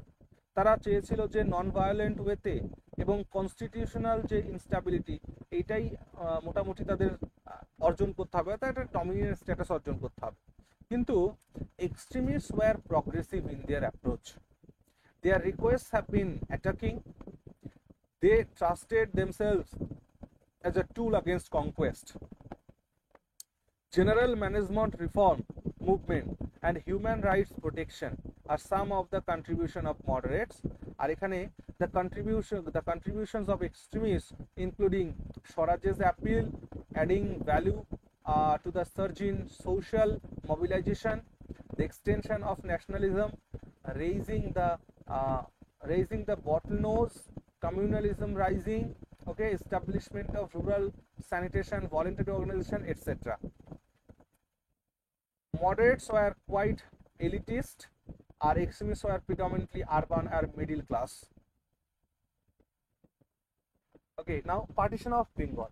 Partition of Bengal taking place in 1905, 1905 December. Bangla পার্টিশনের পেছনে বিষয়টা ছিল যে মুসলিম মেজরিটি আর হিন্দু মেজরিটিকে আলাদা করে দেওয়া, কারণ এই হিন্দু মুসলমানকে যদি এক রাখা হয় তাহলে এরা ব্রিটিশদেরকে তাড়িয়ে ফেলবে তাড়াতাড়ি। তাই এক কাজ করো, হিন্দুদের মধ্যে আর মুসলিমদের মধ্যে একটা ডিভাইডেশন তৈরি করে দাও, একটা কি বলে এটাকে, ফাটল তৈরি করো, যাতে করে আমাদের শাসন করতে সুবিধা হয়। এই জন্য এই উদ্দেশ্য নিয়ে, ডিভাইড অ্যান্ড রুল। হ্যাঁ, ডিভাইড অ্যান্ড রুল, এই উদ্দেশ্য নিয়েই কিন্তু 1905-এ মুসলিম মেজরিটি ইস্টার্ন বেঙ্গল আর আসামকে দিয়ে তৈরি করা হলো পূর্ববঙ্গ, আর হিন্দু মেজরিটিতে যে বাংলাটা ছিল সেটা থেকে কলকাতাকে ক্যাপিটাল করে পশ্চিমবঙ্গ করা হলো। এটা 1905 সালের 20 জুলাই বঙ্গভঙ্গ অ্যানাউন্সড করা হয়েছিল এবং এটা কেম ইন টু ফোর্স, এটাকে ক্যারি আউট করা হয়েছিল 16 অক্টোবর 1905-এ। ঠিক আছে, এটার কজ কি ছিল? British divide and rule policy to segregate Indians on religious grounds, ভারতীয়দেরকে ধর্মীয় দৃষ্টিকোণ থেকে ভাগ করে দেওয়া, এবং rise of nationalism in India, ভারতবর্ষের যে ন্যাশনালিজম বৃদ্ধি পাচ্ছিল, এবং সব থেকে বড় কথা ভারতের স্বাধীনতার সূতিকাগার বলা হয় কাকে বলতো? বাংলাকে। ভারতীয় স্বাধীনতার সূতিকাগার বলা হয় বাংলাকে। বাংলাই ভারতের স্বাধীনতা আন্দোলনের মা বলতে পারো। সেই জায়গা থেকে এই ন্যাশনালিজম এর রাইজ বাংলায় যেভাবে হয়েছিল, এটাকে ভাঙার জন্য, এটাকে নষ্ট করার জন্য এই বঙ্গভঙ্গ। এর প্রভাব কি পড়েছিল? এর প্রভাব পড়েছিল ব্রিটিশদের বয়কট হয়েছিল, অর্থাৎ স্বদেশী মুভমেন্ট শুরু হয়েছিল, হ্যাঁ, এবং ন্যাশনালিজম আরো প্রখরভাবে বেড়ে উঠেছিল। ঠিক আছে, radical nationalism was triggered due to the partition of Bengal, এবং এই বেঙ্গল পার্টিশনের ফলে যে র্যাডিকাল ন্যাশনালিজম, হ্যাঁ, মানে র্যাডিকাল ন্যাশনালিজম মানে কি, যে মানে মানে যেটা সন্ত্রাসবাদ, সেই সন্ত্রাসবাদী আন্দোলনও কিন্তু শুরু হয়েছে, অর্থাৎ নন ভায়োলেন্ট অ্যাক্টিভিটি যেটা কংগ্রেসের ছিল সেটা কিন্তু একেবারেই শেষ। এবার মারো কাটো রাজনীতি শুরু হয়েছে। স্বদেশী মুভমেন্ট, তাহলে Swadeshi movement is a result of Bengal partition. Bengal পার্টিশনের রেজাল্ট হচ্ছে এই স্বদেশী মুভমেন্ট। স্বদেশী মুভমেন্ট একটা সোশিও পলিটিক্যাল মুভমেন্ট ছিল, যেটা 20th সেঞ্চুরিতে কলকাতাতে শুরু হয়েছে। ওকে, আর্লি 20th সেঞ্চুরিতে এটা শুরু হয় 7th অগস্ট 1905-এ। ওকে, যখন লর্ড কার্জন বঙ্গভঙ্গ করেছিল তখন। এবং এই জায়গায় দেখতে পাচ্ছ যে ভারতীয়দের political power, lack of political power with Indians, এর ইম্প্যাক্ট কি ছিল? সেলফ রিলায়েন্স, আত্মশক্তি, যেটা সেই আত্মশক্তি অর্থাৎ সেলফ রিলায়েন্স, এইটা কিন্তু অ্যাসার্টিং প্রাইড ছিল, honour and confidence in once country, অর্থাৎ আমার দেশীয় পণ্য আমি ব্যবহার করব, বিদেশি পণ্য আমি ব্যবহার করব না। People learned how to oppose and ডিসঅবে the British government, লোকেরা শিখে গিয়েছিল যে কিভাবে ব্রিটিশদেরকে অপোজ করতে হবে, ব্রিটিশদেরকে প্রতিরোধ কিভাবে গড়ে তুলতে হবে। এটা ভারতীয়দের মধ্যে গ্রথিত হয়েছিল এই স্বদেশী মুভমেন্টের মাধ্যমে, হ্যাঁ। এবং এই স্বদেশী মুভমেন্টের মধ্যে নজরুলের লেখাগুলো পড়ে দেখো, সুন্দর সুন্দর কথা তিনি এখানে লিখেছেন। কি পার্সোনালিটিস স্বদেশী মুভমেন্টে? দাদাভাই নওরোজি, বাল গঙ্গাধর তিলক, জিভি যোশী, গোপাল কৃষ্ণ গোখলে, এমজি রানাডে, এরা সবাই ছিলেন। এর আউটকাম কি হয়েছিল? দেখো, স্বদেশী মুভমেন্ট মানে বিদেশি পণ্যকে বর্জন করতে হবে। তাহলে বিদেশি পণ্যকে বর্জন করলে নিজেদের তো কিছু লাগবে, তাই ভারতবর্ষের যে কটেজ ইন্ডাস্ট্রি সেটার আবার রিভাইভাল হয়েছিল, পুনর্জাগরণ হয়েছিল। বিষয়টা কি দেখো, আমাদের ভারতীয় সমাজ, তুমি যদি সেই প্রাচীন ভারতের ইতিহাসটাকে ভালো করে অনুধাবন করো, তাহলে সেখানে দেখবে ভারতীয়রা, আচ্ছা সব থেকে বড় কথা আমি একটা বলি, এই যে মেগাস্থেনিসের যে লেখা গ্রন্থ ইন্ডিকা, চন্দ্রগুপ্ত মৌর্যের সভায় যে এসেছিল, সেই ইন্ডিকা গ্রন্থে একটা ক্লাসের নাম ছিলই না, উল্লেখই ছিল না। কাদের কথা উল্লেখ ছিল না বলতে পারো? ট্রেডার্স, ট্রেডার্স মানে ব্যবসায়ী, মানে ভারতবর্ষে ব্যবসায়ীদের কোনো উল্লেখই ছিল না। তার মানে ভারতের কোনো গোষ্ঠী যে ব্যবসা করবে বা ভারতের একটা ক্লাস যারা ব্যবসা করে তাদের দিনাতিপাত করবে এমনটা ছিলই না। তাহলে ভারতবর্ষে প্রত্যেকটা গ্রুপ তারা নিজেদের জন্য নিজেদের জিনিসটাকে তারা তৈরি করে নিত এবং বিনিময় প্রথার মাধ্যমে একজন কৃষক ধান উৎপাদন করছে বা ফসল উৎপাদন করছে, সে তার ফসলের বিনিময়ে পালবাড়ির থেকে পাত্র কিনে নিয়ে আসতো। আবার সেই পালবাড়ির মানুষটি গিয়ে তার হাড়ি টাড়ি কাউকে দিয়ে, মনে করো যারা ছিল, যারা এই কাপড় তৈরি করতো তাঁতি, তাদেরকে দিয়ে তারা সেখান থেকে শাড়ি নিয়ে আসতো। এইভাবে যে গোটা সিস্টেমটা চলতো, অর্থাৎ প্রত্যেকটা গ্রুপ নিজেদের দিক থেকে একদম সুন্দরভাবে কি ছিল বলতো, সুসজ্জিত ছিল, প্রফেশনালি খুবই ইন্ডিপেন্ডেন্ট ছিল। ইন্ডিপেন্ডেন্ট কথাটা ঠিক, প্রফেশনালি ইন্ডিপেন্ডেন্ট ছিল। আর ইংরেজরা ভারতবর্ষে প্রবেশ করার ফলে ভারতীয়দের মধ্যে সার্ভিস এই কথাটি প্রবেশ করেছে, যেটা আমরা যার জন্য এখন পড়ছি। সার্ভিস, সার্ভিস হোল্ডার্স বা সেবাদান করা এইরকম শ্রেণী ভারতবর্ষে ছিল না বললেই চলে। সবাই সবার প্রফেশনের দিক থেকে সেলফ রিলায়েন্ট, সেলফ সাফিসিয়েন্ট ছিল, বা এই যে আত্মশক্তি এটা ছিল তাদের মধ্যে। তাই যখন স্বদেশী মুভমেন্ট শুরু হলো, তাই ভারতের যে কটেজ ইন্ডাস্ট্রি, কুটির শিল্প যেগুলো ধ্বংস হয়ে গেছিল, সেগুলো আবার রিভাইভাল হলো। এই জায়গা থেকে কিন্তু বড় প্রশ্ন জিজ্ঞেস করে মেইনসে, এই জায়গা থেকে যে এই কোয়েশ্চেনটা এরকম জিজ্ঞেস করে যে discuss the background of revival of the Indian cottage industry, অর্থাৎ ইন্ডিয়ান কটেজ ইন্ডাস্ট্রির রিভাইভাল সম্পর্কে তোমার মত প্রদর্শন করো on the background of Swadeshi movement, Swadeshi মুভমেন্টের ব্যাকগ্রাউন্ডে।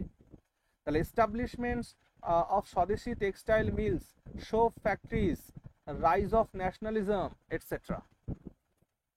এরপর আসো all India Muslim League. All India Muslim League 1906 মানে 1906 সালে এটা এস্টাবলিশড হচ্ছে। ঢাকাতে ঢাকার নবাব ছিল সলিমুল্লাহ খান।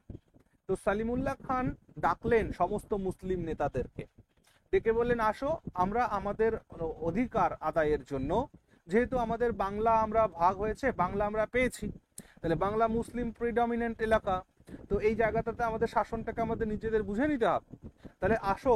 তাই ঢাকার নবাব সলিমুল্লাহ খান সকল ভারতবর্ষের মুসলিম লিডারদেরকে তিনি ডাকলেন একটা কনফারেন্সে, ডেকে 1906 সালের 30শে ডিসেম্বর ঢাকাতে এই মুসলিম লীগ তৈরি হলো। এবার মুসলিম লীগের যে কনস্টিটিউশন, মানে মুসলিম লীগ কোনভাবে চলবে কি না চলবে, তো মুসলিম লীগের কনস্টিটিউশন তৈরি হলো 1907 সালে। 1906 সালের ডিসেম্বর মাসে মুসলিম লীগ তৈরি হলো কোথায়? ঢাকায়। আর 1907 সালে মুসলিম লীগের কনস্টিটিউশন তৈরি হলো কোথায় না, এটা তৈরি হলো করাচিতে, করাচি পাকিস্তান। করাচি পাকিস্তান যেটা বর্তমানে, সেখানে মুসলিম লীগের কনস্টিটিউশন তৈরি হলো। আর এদের ফার্স্ট সেশন, মুসলিম লীগের ফার্স্ট সেশন বসছে 1908 সালে। কোথায় বসছে? অমৃতসরে, অমৃতসর পাঞ্জাব, অমৃতসর পাঞ্জাবে এটার প্রথম সেশন বসছে। তাহলে মুসলিম লীগটা ক্লিয়ার করে নাও একবার। 1906 সালে মুসলিম লীগ ঢাকায় সৃষ্টি হচ্ছে সলিমুল্লাহর নেতৃত্বে, সলিমুল্লাহর নেতৃত্বে, এবং 1907 সালে এই মুসলিম লীগের কনস্টিটিউশন তৈরি হচ্ছে পাকিস্তানের করাচিতে, বর্তমান পাকিস্তানের করাচিতে। আর এর প্রথম অধিবেশন বসছে 1908 সালে অমৃতসর পাঞ্জাবে। আর এই এই এদের আরো আন্দোলন যে যারা নেতা ছিল, খোয়াজা সলিমুল্লাহ মানে ওই যে নবাব সলিমুল্লাহ, একই কথা, সৈয়দ আমির আলী, সৈয়দ নাবিউল্লাহ এবং মুস্তাফা চৌধুরী, এই হচ্ছে গুরুত্বপূর্ণ মুসলিম লীগের লিডার্সরা তখন ছিল, ফাউন্ডার লিডার বলতে পারো এদের। এবং এই 1908 সালে অমৃতসরে যখন মুসলিম লীগের প্রথম সভা বসছে, তো এই প্রথম সভায় সম্মানীয় ব্যক্তি যিনি ছিলেন আগা খান, সেই আগা খান কিন্তু প্রথম প্রেসিডেন্ট হয়েছিলেন, অর্থাৎ অনারারি প্রেসিডেন্ট নির্বাচিত হয়েছিলেন তিনি, প্রথম মুসলিম লীগের আগা খান। ওকে, তাহলে এটা কজটা কি ছিল? আচ্ছা, অবজেক্টিভ কি ছিল সেটা তো আমরা অলরেডি আলোচনা করলাম, যে ব্রিটিশ ভারতে বা ব্রিটিশ সরকারের অধীনে মুসলিমদের একটা ডিস্টিংক্ট আইডেন্টিটি ক্রিয়েট করতে হবে, যে মুসলিমদের আলাদা করে একটা নিজেদের আইডেন্টিটি ক্রিয়েট করতে হবে, এটার জন্য উদ্দেশ্য নিয়ে তারা মুসলিম লীগ তৈরি করেছিল। এবং মুসলিম লীগের কারণে দেখো দাদা হ্যাঁ বলো। দাদা একটা আওয়াজ আছে একটু বেশি আওয়াজ বলতে? হ্যাঁ এখন ঠিক হয়েছে। এখন ঠিক আছে? উপরে আমার ফ্যান চলছে, হয়তো সেটা আওয়াজ হতে পারে।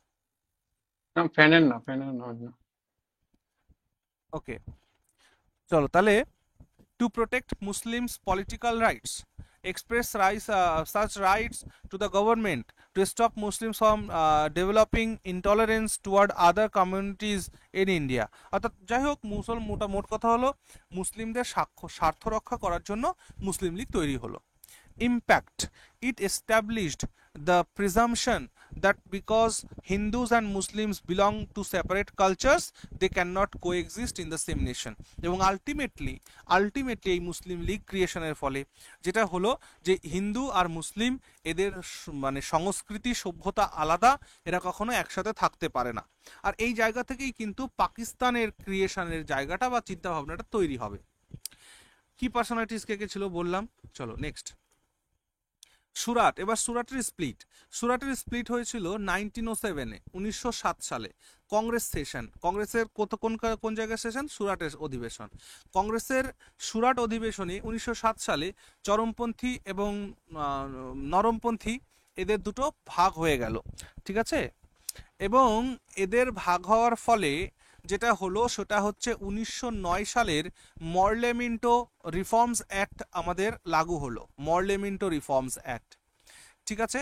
তো মরলেমিন্টো রিফর্মস অ্যাক্টে কি বলা হয়েছিল দেখো, the Morley Minto reforms was also known as the Indian council act of 1909. It was a significant constitutional reform in British India. ভাগ্য ভালো কম্পিউটারটা অফ হয়নি, কারেন্ট চলে গেল কেবল, ঠিক আছে? It was significant constitutional reform in British India. It introduced limited elected representation for Indians in the legislative councils of the British Indian government. এর objective কি ছিল? To increase Indian participation in the central and provincial administration. তাহলে মরলেমিন্টো reforms অ্যাক্টের মাধ্যমে ভারতীয়দের অংশীদারিত্ব যাতে অ্যাডমিনিস্ট্রেশনে বৃদ্ধি পায় সেটাকে দেখা। এর মধ্যে কি পার্সোনালিটিস দেখো, জন মরলে ছিল সেক্রেটারি আর লর্ড মিন্টো ছিল ভাইসরয়, ঠিক আছে? এই দুজনে মিলে এই মরলেমিন্টো রিফর্মস অ্যাক্ট এনেছিলেন। এর আউটকাম কি হলো? এর আউটকাম হচ্ছে যে এই আইনের ফলে একটা কমিউনাল রিপ্রেজেন্টেশন সিস্টেম চালু হলো, যেখানে মুসলিমদের জন্য আলাদা, হিন্দুদের জন্য আলাদা সেপারেট ইলেকটোরেটের কথা বলা হলো। নেক্সট, গদর পার্টির তৈরি।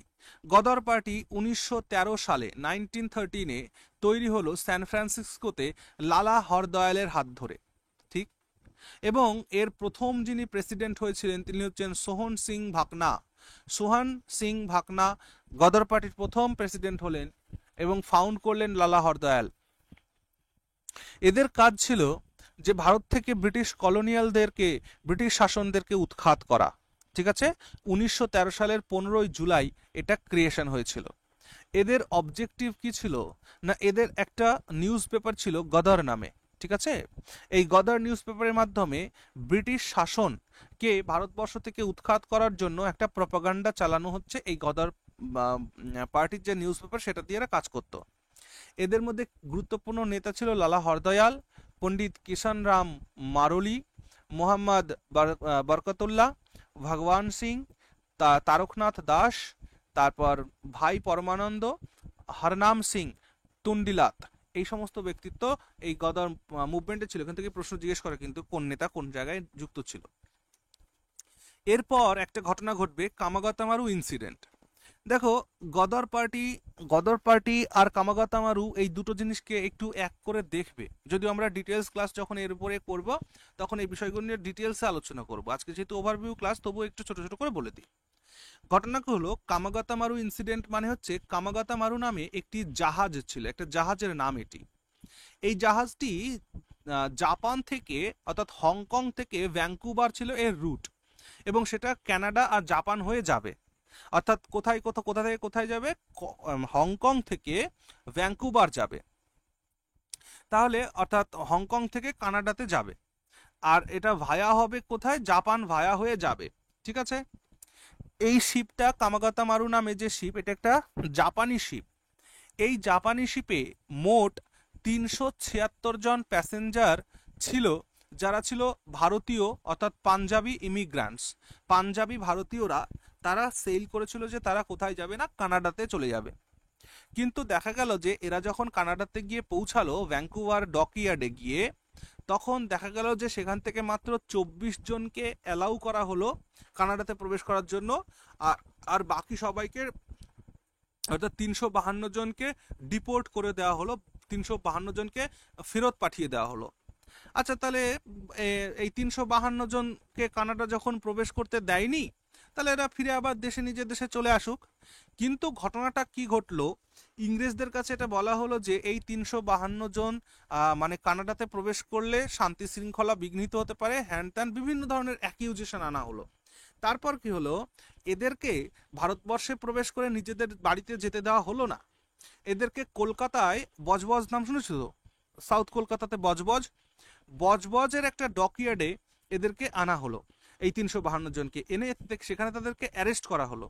অ্যারেস্ট করে তাদেরকে যখন তারা বললো যে আমাদের অ্যারেস্ট কেন করছো, তখন ব্রিটিশ সরকার বলল তোমাদের কিছু রাজনৈতিক মোটিভেশন আছে, হ্যাঁ তোমরা কেন গিয়েছিলে, কি করেছিলে, হ্যাঁ না এই সমস্ত। তারপর তাদেরকে অ্যারেস্ট করার ফলে না, তারা যখন বিদ্রোহ করতে শুরু করলো, তখন তাদের উপর গুলি চালানো হলো। ঠিক আছে, এবং 19 জন ওই প্যাসেঞ্জারদের মধ্যে 19 জন ব্যক্তিকে গুলি করে হত্যা করা হলো। হ্যাঁ, এবং তখন বিরাট একটা বিদ্রোহ শুরু হলো। আর এই কামাগাতা মারুর ঘটনা যখন ঘটলো, তখন বিদেশে বসে আছে যে গদর পার্টি, সেই গদর পার্টি কিন্তু এটা নিয়ে বিরাটভাবে বৈষয়িকভাবে মানে ইন্টারন্যাশনাল একটা প্রপাগান্ডা ব্রিটিশদের বিরুদ্ধে শুরু করেছিল। কিন্তু সেই সময় পরিস্থিতিটা এমনই ছিল, এখনকার মতন তো আর সেই সময় ছিল না, কারণ তখন পৃথিবীর ম্যাক্সিমাম জায়গাতে ব্রিটিশদের কলোনি ছিল, তাই সেটা আর কিন্তু ফলপ্রসূ হয়ে ওঠেনি। ওকে, আচ্ছা এটা গেল।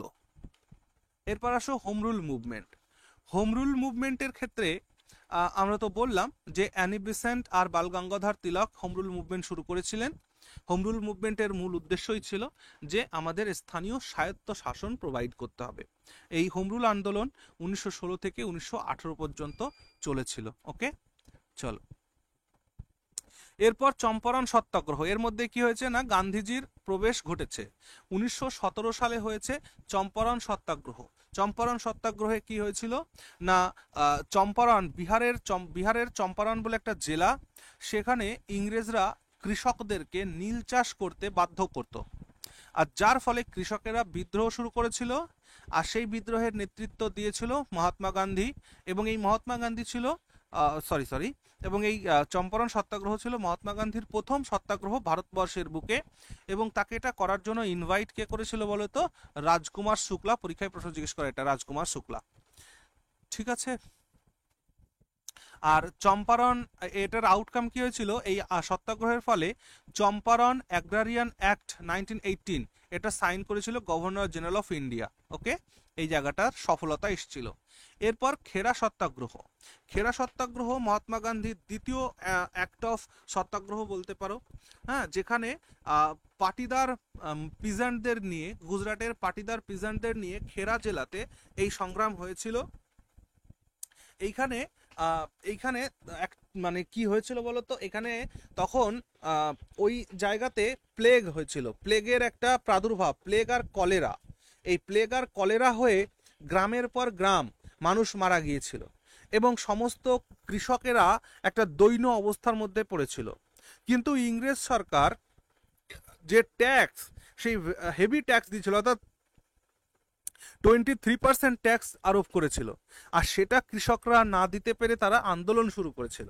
আর সেই আন্দোলনটাকে গান্ধীজি এসে নেতৃত্ব দিয়েছিল, এবং সেটাকে কমিয়ে 6 করা হয়েছিল, 6% ট্যাক্স কমিয়ে আনা হয়েছিল। ওকে, এই আন্দোলনের সফলতার ক্ষেত্রে বলতে পারো এটা।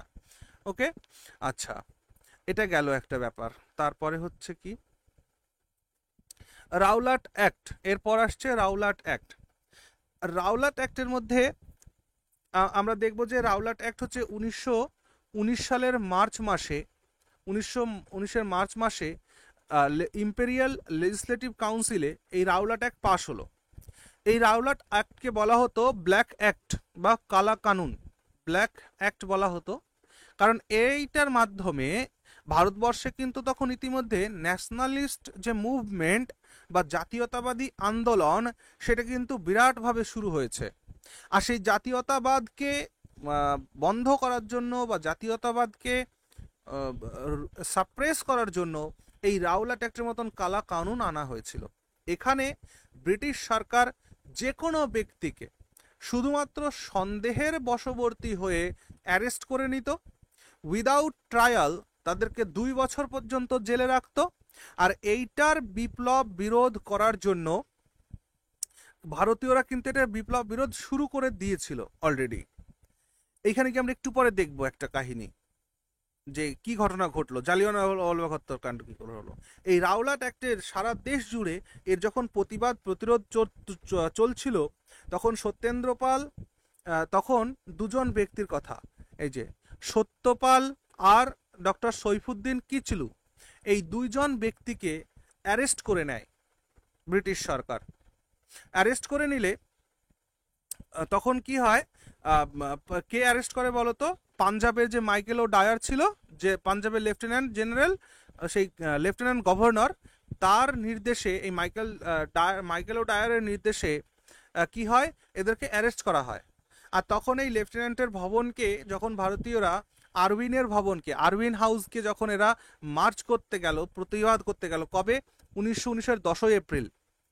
কিসের জন্য, যে সত্যপালকে আর সাইফুদ্দিন কিচলুকে মুক্তি দিতে হবে। ঠিক আছে, তোমরা ওনাদেরকে যে ভারতীয় যে সংগ্রামী ওনাদেরকে তুমি আটকে রেখেছো বা অ্যাটাক মানে অ্যারেস্ট করেছো, ওদেরকে মুক্তি দিতে হবে। তো এইটার জন্য জনগণ সবার প্রথমে আরউইন হাউসের দিকে প্রোটেস্ট শুরু করলো, মার্চ শুরু করলো 1919-এর 10ই এপ্রিল। আর তখন কি হলো, পুলিশ এদের উপরে গুলি চালালো। কবে, কিন্তু এটা কিন্তু জালিয়ানওয়ালাবাগ হত্যাকাণ্ড বলছি না, এটা 10ই এপ্রিলের কথা বলছি। জালিয়ানওয়ালাবাগ হত্যাকাণ্ড হয়েছিল 13ই এপ্রিল, কিন্তু এটা 10ই এপ্রিলের কথা বলছি। তো 10ই এপ্রিল যখন ওরা আরউইনের বাড়ি মানে ভাইসরয়ের যে হাউস সেটাকে যখন মার্চ করছিল সেই দিকে, মানে এখন বলতে পারে যে চিফ মিনিস্টারের বাড়ির দিকে সব ধাওয়া হচ্ছে, যে এই যে কলকাতার যে ঘটনাটা ঘটেছে এটার প্রতিরোধের জন্য, তখন কি হলো, পুলিশ এদের উপরে গুলি চালালো এই মিছিলে। আর মিছিলের যে জনতা ছিল তারাও তাদের কাছে যা ছিল ঢিলা, ইট, পাটকেল, তারাও সেটা ছুটতে শুরু করলো ব্রিটিশ পুলিশদের দিকে। এইভাবে একটা বচসা তৈরি হলো। কিন্তু ইংরেজ সরকার সত্যপাল আর সাইফুদ্দিন কিচলুকে কিন্তু ছাড়লো না। তারপর কি হলো, 13ই এপ্রিল মানে এই আন্দোলন যেদিন হলো ঠিক তার 3 দিন পরে 13ই এপ্রিল একটা অনুষ্ঠান ছিল, যেখানে ছিল বৈশাখী মেলা হচ্ছিল, বৈশাখী ডে। হ্যাঁ, ওই বৈশাখী মেলার জন্য জালিয়ানওয়ালাবাগ মানে এটা একটা গার্ডেন, এটা একটা পাবলিক গার্ডেন, যেখানে মানুষরা বৈশাখী ফেস্টিভ্যাল পালন করত, বৈশাখী মেলা পালন করত।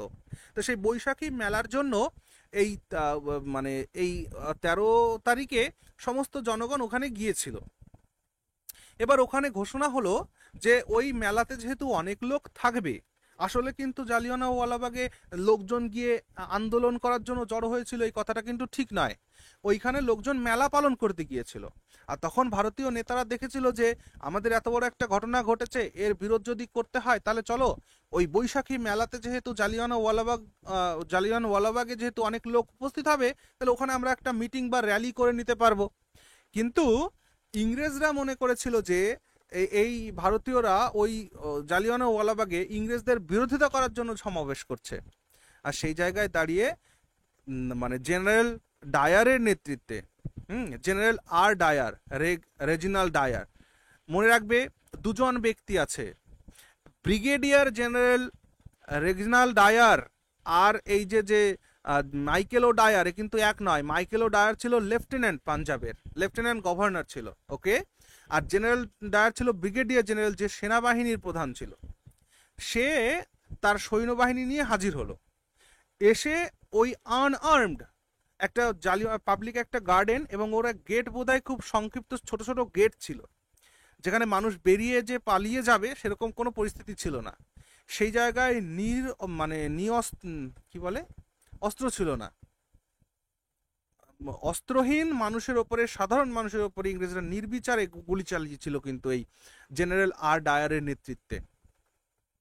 পরবর্তীকালে আমরা দেখব যে এই আর ডায়ারকে হত্যা করবে একজন ব্যক্তি। বলো তো কে? উধম সিং। হ্যাঁ, উধম সিং এই ব্যক্তিকে যখন রিটায়ার হয়ে যখন ইংল্যান্ডে চলে যাবে, দেশে ফিরবে, তখন ওকে হত্যা করবে। ঠিক আছে, তো এই কাহিনী। তাহলে জালিয়ানওয়ালাবাগ হত্যাকাণ্ড কার প্রতিবাদে হয়েছিল? রাওলাট অ্যাক্টের প্রতিবাদে হয়েছিল। ওকে, আর রাওলাট অ্যাক্টের প্রতিবাদে জালিয়ানওয়ালাবাগ হত্যাকাণ্ড হলো। আর এই জালিয়ানওয়ালাবাগের হত্যাকাণ্ডের ফলে যে এই ব্যক্তির যে কোনো শাস্তি হবে, সেটা কিন্তু শাস্তি ইংরেজরা দেয়নি, অর্থাৎ জেনারেল জি ডায়ার আর ডায়ার এর কিন্তু কোনো শাস্তি হয়নি। সেই জন্য শাস্তিটা অ্যাকচুয়ালি কে দিয়েছিল? উধম সিং দিয়ে দিয়েছিল। ঠিক আছে, 1940 সালে। কতদিন পরে ভাবতে পারছো? 20 বছর পরে। সো 20 বছর পরে এই মাইকেল ও ডায়ারকে হত্যা করেছিল। ওকে, যে এই ভুল ঘটনার মেইন প্ল্যানার ছিল।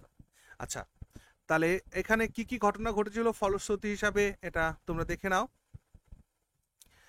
আচ্ছা, এটা আমি নোট দিয়ে দেবো, পড়ে নেবে। তারপর হচ্ছে non cooperation movement.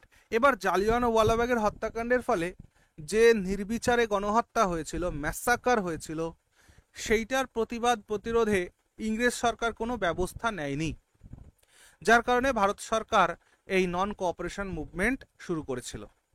Non cooperation movement 1920 সালে শুরু হয়েছিল। ঠিক আছে, আর এর অবজেক্টিভ কি ছিল না? ব্রিটিশ সরকারকে সম্পূর্ণরূপে নন কোঅপারেট করা, কোনো ধরনের সহযোগিতা করা যাবে না। যারা চাকরি করত তারা চাকরি থেকে ইস্তফা সবাই দেয়নি, কেউ কেউ দিয়েছিল ইস্তফা।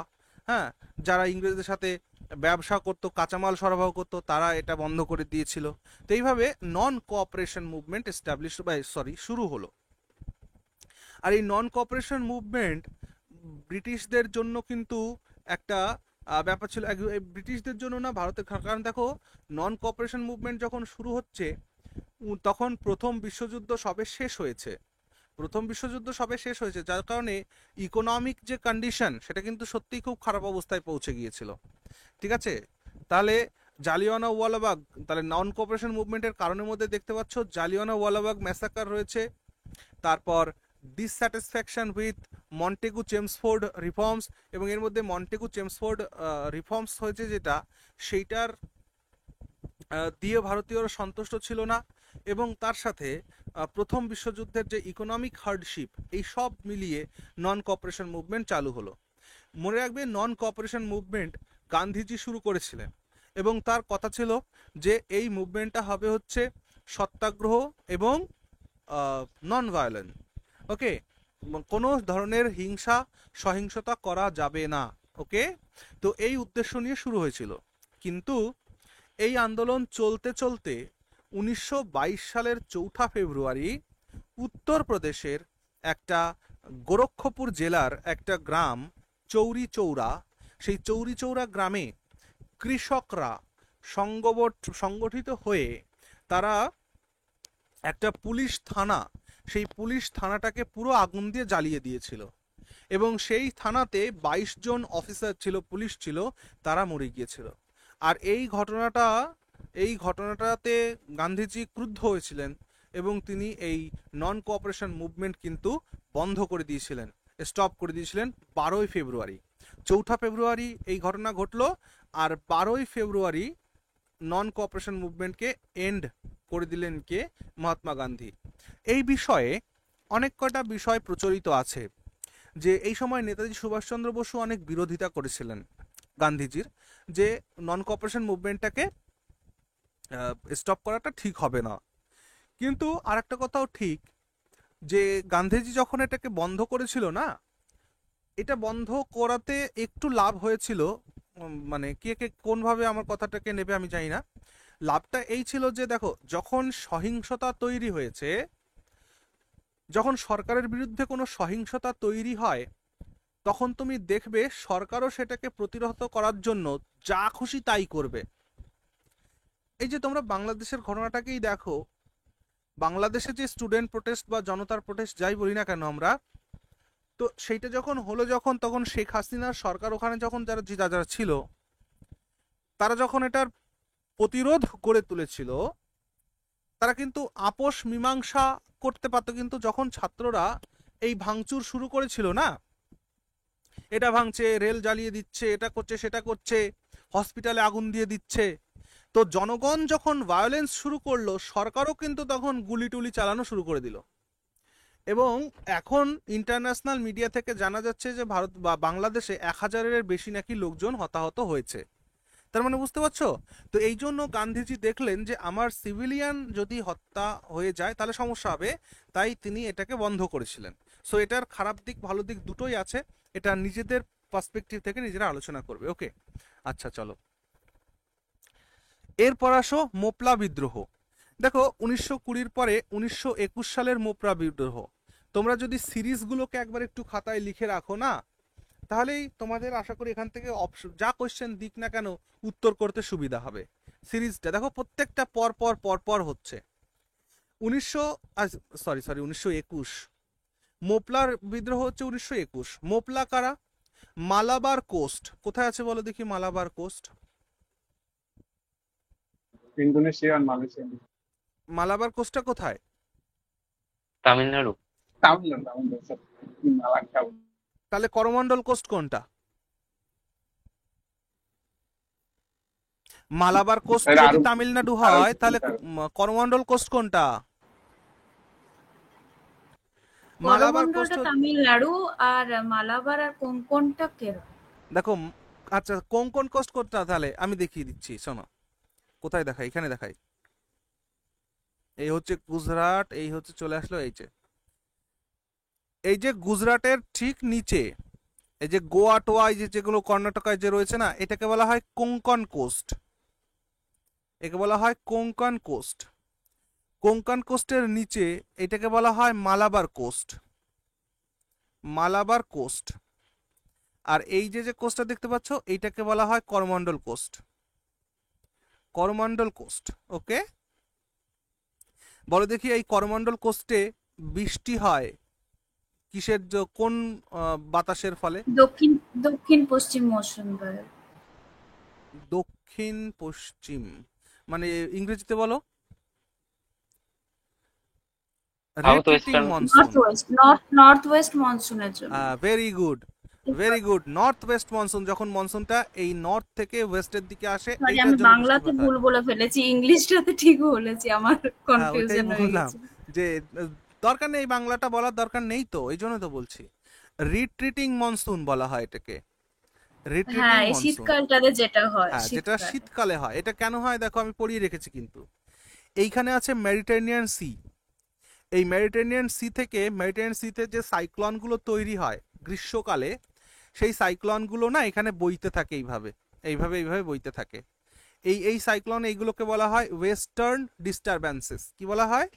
ওয়েস্টার্ন ডিস্টারব্যান্সেস। আমাদের দেশে যখন গরমকাল থাকে তখন এই ওয়েস্টার্ন ডিস্টারবেন্স হিমালয়ের উত্তর দিক দিয়ে প্রবাহিত হয়, আর যখন আমাদের দেশে শীতকাল পড়ে তখন এই ওয়েস্টার্ন ডিস্টারবেন্স হিমালয়ের দক্ষিণ দিক দিয়ে প্রবাহিত হয়। আর যার কারণে এই ওয়েস্টার্ন ডিস্টারবেন্সের থেকে জলীয় বাষ্প নিয়ে যে বাতাস এই দিকে গিয়েছিল শীতকালে, তারা তো আবার ফিরবে। তো এই বাতাস যখন ফেরে তখন এই ওয়েস্টার্ন ডিস্টারবেন্স থেকে ময়েশ্চার নিয়ে যখন ফেরে তখন এই করমণ্ডল উপকূলে বৃষ্টিপাত হয়। আচ্ছা ছেড়ে দাও। তাহলে আমরা কি আলোচনা থেকে কোথায় চলে গেলাম? হ্যাঁ, তো আমরা বলছিলাম যে মালাবার উপকূল, মালাবার উপকূল মানে মনে রাখবা কেরালা, আর করমণ্ডল উপকূল মানে মনে রাখবা অন্ধ্রপ্রদেশের কিছুটা এবং তামিলনাড়ু। ঠিক আছে? আর আর কোঙ্কন কোস্ট হচ্ছে কর্ণাটকা আর গোয়া, এটা মনে রাখবা। তাহলে মালাবার উপকূলে অর্থাৎ কেরালাতে মোপলা নামে এক ধরনের মুসলিম সম্প্রদায় বাস করত, কৃষক সম্প্রদায়। তো ওই কৃষক সম্প্রদায় বা মালাবার বা মোপলা সম্প্রদায়, তারা যে জমিদার বা ইংরেজরা, তারা প্রচুর পরিমাণে ট্যাক্স তাদের উপরে ইম্পোজ করত। আর সেই ট্যাক্সের বোঝা তারা না দিতে পেরে হ্যাঁ, তারা কি করেছিল, বিদ্রোহ ঘোষণা করেছিল, এবং সেইখানে যে হিন্দু জমিদার বা হিন্দু যারা ছিল তাদেরকে মোপলারা একদম প্রচুর পরিমাণে হত্যা করেছিল। আর এটাকে বলে মোপলা রিবেলিয়ান। এখান থেকে জিজ্ঞেস করবে মোপলা রিবেলিয়ান কবে হয়েছিল, আর একটা জিজ্ঞেস করবে মোপলা রিবেলিয়ানের নেতা কে ছিল। তো মোপলা রিবেলিয়ানের নেতা ছিল ভারিয়াম কুন্নাথ কুনহামেদ হাজি, ভিকে হাজি। ওকে, এ ছিল নেতা, গেল। এবং এই আন্দোলনের মধ্যে মুসলিম ফ্যানাটিকিজম কিন্তু প্রবলভাবে, ঠিক আছে। আচ্ছা, দ্য আসারপিং launched a counter campaign, okay, against the fanaticism of Muslim in other regions of the nation, okay. The Malabar, the revolt also inspired educated Muslim group to join the fighting to save their community. তো যাই হোক, এটা তো বললামই, চলো তারপরে। আচ্ছা, এরপর হচ্ছে বারদৌলি সত্যাগ্রহ। হ্যাঁ, 1928, ঠিকই বলেছিলাম আমি, 1928। তো বারদৌলির সত্যাগ্রহটা হচ্ছে সর্দার বল্লভভাই প্যাটেল করেছিলেন। এই বারদৌলিতে এটাও একটা পিজেন্ট মুভমেন্ট ছিল, এটাও একটা কৃষকের আন্দোলন ছিল, কৃষক সমাজের আন্দোলন ছিল। এবং এইখানে কি হচ্ছে না, এই বারদৌলিতে যখন বল্লভভাই প্যাটেল সংগ্রাম করতে এসেছিলেন, সত্যাগ্রহ করেছিলেন, তখন এই বারদৌলির মানুষেরা বা বারদৌলির যারা নাগরিক ছিল, জনতা ছিল, বিশেষ করে মহিলারা তাকে এই সর্দার টাইটেল দিয়েছিল। তাহলে বল্লভভাইকে সর্দার টাইটেল কে দিয়েছিল, পরীক্ষায় প্রশ্ন জিজ্ঞেস করে। বারদৌলির মহিলারা বা বারদৌলির যারা প্রোটেস্টার ছিল তারা দিয়েছিল। আচ্ছা, এখান থেকে আরেকটা প্রশ্ন করেছে এমন যে বল্লভভাইকে সর্দার টাইটেল কে দিয়েছিল। যদি অপশানে এই বারদৌলির সত্যাগ্রহীদের কথা যদি না থাকে, তাহলে মনে করবা মহাত্মা গান্ধী, এমজি গান্ধী, ঠিক আছে, মহাত্মা গান্ধীর কথা মনে রাখবা, সর্দার টাইটেল দিয়েছিল। দুটো ব্যাপার আছে। আচ্ছা, আর কি বললাম এখানে ওই কৃষকদের যে মানে tax, land seize from peasants was given back to them, অর্থাৎ কৃষকদের থেকে যে জমি ছিনিয়ে নিয়েছিল ইংরেজরা, সেটা আবার তাদেরকে দিয়ে দেওয়া হয়েছিল, এবং ট্যাক্স কমিয়ে 6.03% করা হয়েছিল। আচ্ছা, এরপর আসো সাইমন কমিশন। সাইমন কমিশন গঠিত হয়েছিল কিন্তু 1927, এটা মাথায় রেখো। কিন্তু সাইমন কমিশন ভারতে এসেছিল 1928 সালে। ওকে, 1927 সাইমন কমিশন গঠিত হয়েছিল, আর 28 দেখো সাইমন কমিশন এসেছিল কিসের জন্য জানো? 1919 সালে যে ভারত শাসন আইন ভারতবর্ষে লাগু করা হয়েছিল, সেই আইনটা কতটা কি ফলপ্রসূ হয়েছে, বা সেই আইনটার সুফল বা কুফল কি হলো, এইটাকে অ্যানালিসিস করার জন্য সাইমন কমিশন এসেছিল। কিন্তু প্রবলেম হলো এই যে ভারতীয়দের ওপর অর্পিত আইন সেটা ভালো হচ্ছে না খারাপ হচ্ছে, এটা দেখার জন্য যারা এসেছে তাদের মধ্যে একজনও ভারতীয় নেই। তাহলে সাইমন কমিশনে যে কয়জন মেম্বার ছিল তাদের মধ্যে একজনও, 7 জন মেম্বারের একজনও ভারতীয় ছিল না। আর এটাই ভারতীয়দের অসন্তোষের কারণ ছিল। তাই তুমি ভারতীয়দের আইন কতদূর কি লাগু হলো না হলো সেটা দেখতে আসছো, তাহলে সেখানে ভারতীয়ই থাকবে না, তাহলে কি রিপোর্ট তৈরি করবা তুমি কমিশন? এই জন্য ভারতীয়রা সাইমন কমিশনের বিরোধ করেছিল। ওকে, আর এই সাইমন কমিশনের বিরোধ করতে গিয়ে সাইমন কমিশনের একটি র্যালিতে লালা লাজপত রায়ের মাথায় পুলিশ লাঠি দিয়ে বাড়ি দিয়েছিল, আঘাত করেছিল, আর এর কারণে লালা লাজপত রায়ের মৃত্যু হয়েছিল। ওকে, আচ্ছা, Simon commission go back slogan হয়েছিল কবে, কি হয়েছিল? 1928 ছিল। ওকে, হয়ে গেল এটা। চলো তারপরে সিভিল ডিসঅবিডিয়েন্স মুভমেন্ট। তাহলে ঠিক তার 2 বছর পরে 1930 সালে সিভিল ডিসঅবিডিয়েন্স মুভমেন্ট শুরু হলো। সিভিল ডিসঅবিডিয়েন্স মুভমেন্ট শুরু হয়েছিল আইন অমান্য করার মাধ্যমে। ইংরেজদের যে লবণ আইন ছিল, সেই লবণ আইনকে সবার প্রথমে ভাঙা হয়েছিল। গান্ধীজি সবরমতী আশ্রম থেকে ডান্ডির উদ্দেশ্যে, ডান্ডি হচ্ছে একটা উপকূল এলাকা গুজরাটের, সেই জায়গাতে অভিযান করেছিল এবং ডান্ডিতে গিয়ে সমুদ্র জল থেকে লবণ তৈরি করেছিল। আর এইভাবে ইংরেজদের লবণ আইনকে অমান্য করেছিল, ডান্ডি মার্চ করেছিল 12ই মার্চ 1930। মনে রাখবে, পরীক্ষাতে দুটো ডেট জিজ্ঞেস করে। এক জিজ্ঞেস করে জালিয়ানওয়ালাবাগ হত্যাকাণ্ড কবে হয়েছিল, তো জালিয়ানওয়ালাবাগ হত্যাকাণ্ড হয়েছিল 13th of April এপ্রিল 1919। আর আরেকটা ডেট জিজ্ঞেস করে ডান্ডি মার্চ কবে হয়েছিল। তোমরা একবার ডান্ডি মার্চ হয়েছিল 12ই মার্চ শুরু হয়েছিল, 12ই মার্চ 1930 থেকে এটা চলেছিল 6 এপ্রিল 1930। 12ই মার্চ থেকে 19 এপ্রিল 12ই মার্চ শুরু হয়েছিল, এটা মনে রাখলেই হবে। 12ই মার্চ থেকে 6 এপ্রিল এটা চলেছিল।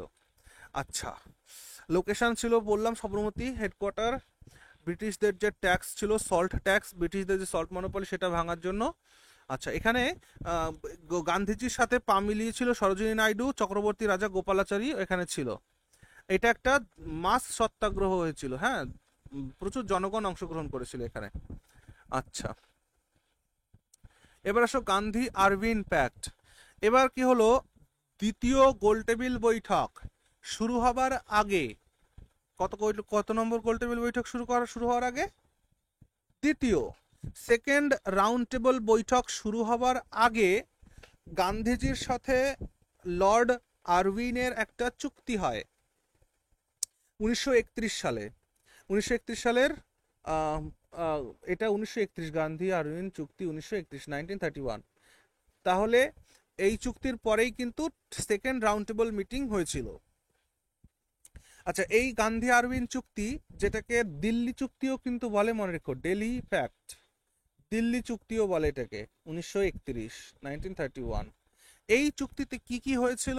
এই চুক্তিতে কতগুলো বিষয় রাখা হয়েছিল, এই যে objective: to revoke all laws and prosecutions, সমস্ত ধরনের লজ রিভোক করে নেওয়া হবে, অর্থাৎ জনবিরোধী যে সকল আইন আছে সেই আইনগুলোকে তুলে নিতে হবে, এবং যত ধরনের প্রসিকিউশনস সেই আইনের আওতায় আনা হয়েছে, অর্থাৎ ভারতীয়দেরকে আসামি বানানো হয়েছে, তাদেরকে মুক্তি দিতে হবে।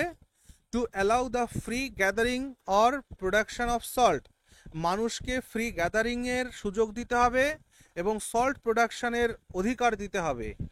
To release all political prisoners, যত ধরনের রাজনৈতিক বন্দী আছে তাদেরকে মুক্তি দিতে হবে। To restore the satyagrahis confiscated property, এবং সত্যাগ্রহী যারা ছিল তাদের যে সম্পদ সরকার মানে নিয়েছিল, কনফিসকেট করে নিয়েছিল, সেটা আবার ফিরিয়ে দিতে হবে। এই কনফিসকেটেড শব্দটা না পরীক্ষায় জিজ্ঞেস করে ভোকাবুলারিতে। কনফিসকেটেড মানে মনে করবা বাজেয়াপ্ত। কনফিসকেটেড কথার অর্থ হচ্ছে বাজেয়াপ্ত করা সম্পত্তি ফিরিয়ে দিতে হবে। আর এখানে গান্ধী আরউইন চুক্তিতে দুজনই ছিলেন, গান্ধী আর আরউইন। চলো, এরপর 1935 সালের গুরুত্বপূর্ণ একটা জিনিস, গভর্নমেন্ট অফ ইন্ডিয়া অ্যাক্ট। এখানে অনেক কিছু বলবার আছে, সো এটা এই ক্লাসে সম্ভব নয়। মনে রাখবা, এই গান্ধী আরউইন প্যাক্টকে বলা হয় আমাদের কনস্টিটিউশনের 75% পার্ট নেওয়া হয়েছে এই একটা আইন থেকে, অ্যাক্ট অফ 1935।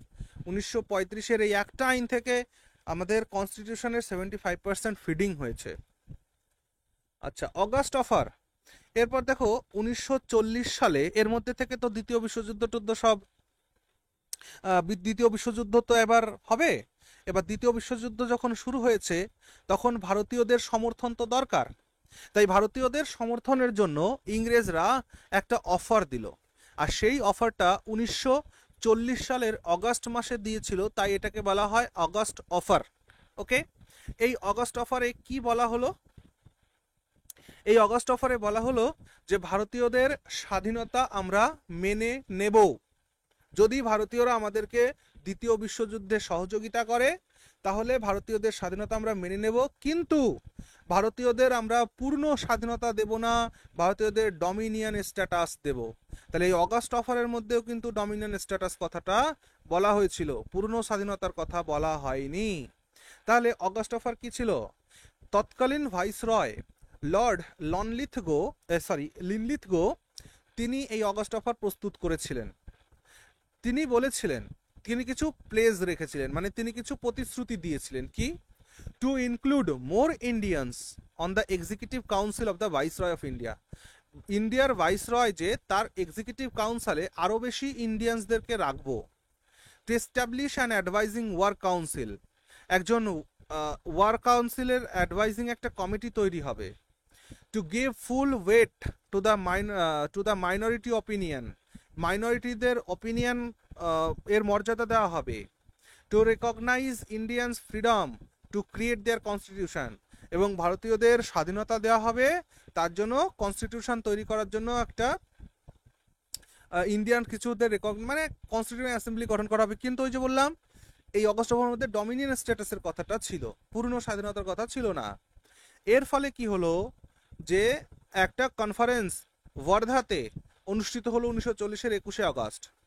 সেইখানে কংগ্রেস গভর্নমেন্ট এটাকে রিজেক্ট করে দিল অগস্ট অফারকে, ঠিক আছে, due to British only guaranteeing the country's dominion status. এই দেখো এখানে রয়েছে যে কারণ এখানে শুধুমাত্র ব্রিটিশরা পূর্ণ স্বাধীনতা নয়, ভারতের ডমিনিয়ন স্ট্যাটাসটাকে তারা স্বীকার করছিল, অ্যান্ড নট ফুল সভরেনিটি, কারণ ভারতবর্ষের পূর্ণ স্বরাজ বা পূর্ণ স্বাতন্ত্র্যটা দিচ্ছিল না। ওকে, দ্য প্রপোজাল ওয়াজ রিজেক্টেড, এই জন্য অগস্ট প্রপোজাল রিজেক্ট করা হয়েছিল। এরপর আসলো কুইট ইন্ডিয়া মুভমেন্ট। কবে দেখো 1940 সালে অগস্ট অফার আসছিল, তার 2 বছর পরে 1942 সালে কুইট ইন্ডিয়া মুভমেন্ট শুরু হলো। এই কুইট ইন্ডিয়া মুভমেন্টে মহাত্মা গান্ধী স্লোগান দিয়েছিল ডু অর ডাই, চলো করবো অথবা মরবো, ইংরেজদেরকে ভারত ছাড়ো, ইংরেজ ভারত ছাড়ো, এই আন্দোলন এই স্লোগানও উঠেছিল। হ্যাঁ, ইংরেজ ভারত ছাড়ো। সিভিল ডিসঅবিডিয়েন্ট মুভমেন্ট এটা নতুন করে শুরু হয়েছিল। আমায় একবার বলো দেখি, সিভিল ডিসঅবিডিয়েন্স মুভমেন্ট ভারতবর্ষে প্রথম কবে শুরু হয়েছে?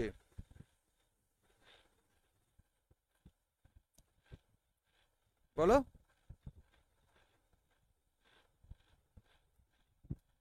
সিভিল ডিসঅবিডিয়েন্স, কেউ আসো তো ক্লাস নাকি?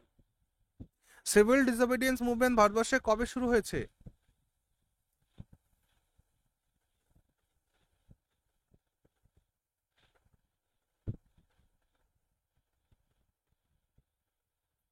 কই গেল? 1930-এ হয়েছিল না? হ্যাঁ, এই যে দেখো এই যে এটা। 1930।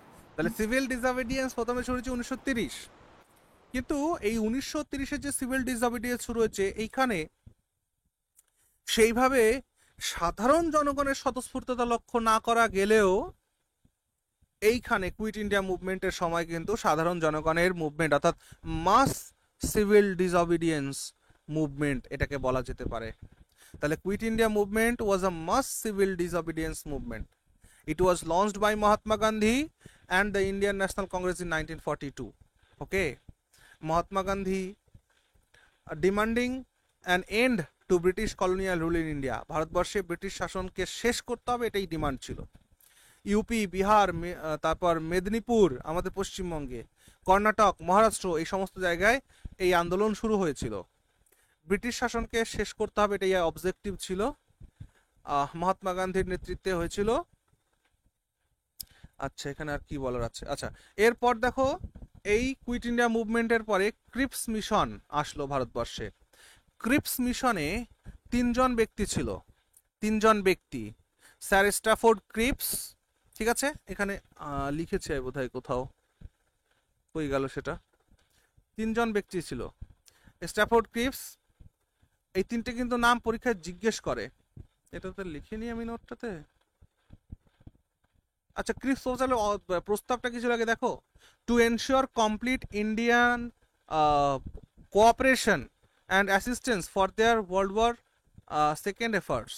ওকে, অবজেক্টিভ এটা গেল, কিন্তু আউটকামটা কি ছিল? The British and the INC viewed the Cripps measures. এই ক্রিপস মিশনকে বলা হয়েছিল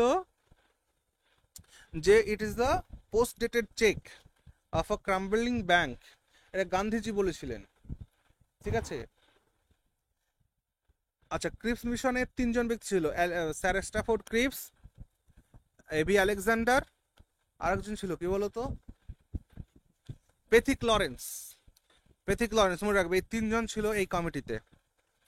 আচ্ছা, কনস্টিটিউশনাল ফ্রেমওয়ার্কের জন্য তারা নেগোসিয়েশন করছিল। আসলে ক্রিপস প্রস্তাবটা ছিল কনস্টিটিউশনাল ফরমেশনের জন্য, কিন্তু এখানেও ভারতবর্ষের পূর্ণ স্বাধীনতার কথা কিন্তু ছিল না, ঠিক আছে, যার কারণে এই ক্রিপস প্রস্তাবকেও রিজেক্ট করা হয়েছিল। আচ্ছা, ওয়াভেল পরিকল্পনা, যেটাকে সিমলা কনফারেন্স বলে, এটা হয়েছিল 1945। 1945-এর ওয়াভেল প্ল্যান বা সিমলা কনফারেন্স একই কথা, এটা হয়েছিল, ঠিক আছে। ভারতবর্ষের স্বাধীনতার প্রশ্ন এর সমাধান করার জন্য, নেগোসিয়েশন করার জন্য এই পরিকল্পনা হয়েছিল। Wavell plan was introduce two resolve the deadlock in India and Shimla conference was a meeting held to discuss Wavell plan. Okay, founder Lord Wavell, that is Viceroy of India, disagreement over the question of Muslim participation caused the failure of Wavell plans at the Shimla conference। কারণ এর মধ্যে দিয়ে আছে, দেখো এইখানে আবার সেই বেশ কতগুলো ঘটনা ঘটবে। মুসলিমদের জন্য আলাদা সেপারেট ইলেকটোরেট তৈরি করে দেওয়া হবে। তো যখন আমরা ডিটেলস ক্লাস এগুলোকে আলোচনা করব তখন আমরা এটা আলোচনা করব, ঠিক আছে। Cabinet mission plan, cabinet mission plan পাঠিয়েছিল হচ্ছে তৎকালীন ব্রিটিশ প্রধানমন্ত্রী ক্লিমেন্ট এটলি, ঠিক আছে। এই ক্যাবিনেট মিশন প্ল্যানের কি প্রতিশ্রুতি কি ছিল, যে এটা India can peacefully assume independence, Bharatvarsha যাতে শান্তিপূর্ণভাবে স্বাধীনতা গ্রহণ করতে পারে, এবং সেটার আগে কি করতে হবে, দেশভাগ হবে, ঠিক আছে, তার আগে দেশভাগ হবে। আচ্ছা, পার্টিশন অফ ইন্ডিয়া 1947। আচ্ছা, ক্যাবিনেট মিশন প্ল্যান, ওকে মাই গড, ক্যাবিনেট মিশন প্ল্যানে 3 জন ব্যক্তি ছিল। আমি ক্রিপস মিশন বলেছিলাম তাই না তখন। Cabinet mission plan, make it correct. হ্যাঁ, ক্যাবিনেট মিশন প্ল্যানে 3 জন ছিল, Alexander, AV Alexander, Pethick Lawrence আর স্যার স্ট্যাফোর্ড গিবস, এই 3 জন ছিল। 1947 সালে ভারতের পার্টিশন হলো। এখানে পাকিস্তান আর হিন্দুস্তান করা হলো হিন্দু মুসলিমের ভিত্তিতে, based on religious lines. Lord Mountbatten এই পার্টিশনটাকে সেট করে দিল 15 আগস্ট 1947 সালে। British India was divided into 2 independent dominions, that is India and Pakistan. চলো, মোটামুটি এই পর্যন্ত আলোচনা ছিল। পরপর সিকোয়েন্সগুলোকে একটু দেখে নেবে। আজকের এই নোটটাকে আমি তোমাদেরকে প্রোভাইড করে দিচ্ছি পিডিএফ হিসাবে গ্রুপে। বাকি আগের ক্লাস, আর আজকের যেটা গুরুত্বপূর্ণ, এই যে যতটুকু আমরা পড়লাম এই পার্টটার উপরে 100 টপ এমসিকিউস যেটা পরীক্ষাতে বারবার জিজ্ঞেস করে, এটা কিন্তু আমি তোমাদের যদি আজকে পারি আজকে রাতে, তাহলে কালকে দিনে কোনো একটা সময় আমি রেকর্ড করে দিচ্ছি, চেষ্টা করছি আজকে রাতেই দেওয়ার, ঠিক আছে। তাহলে এখানে শেষ করি, ভালো থেকো সবাই, গুড নাইট।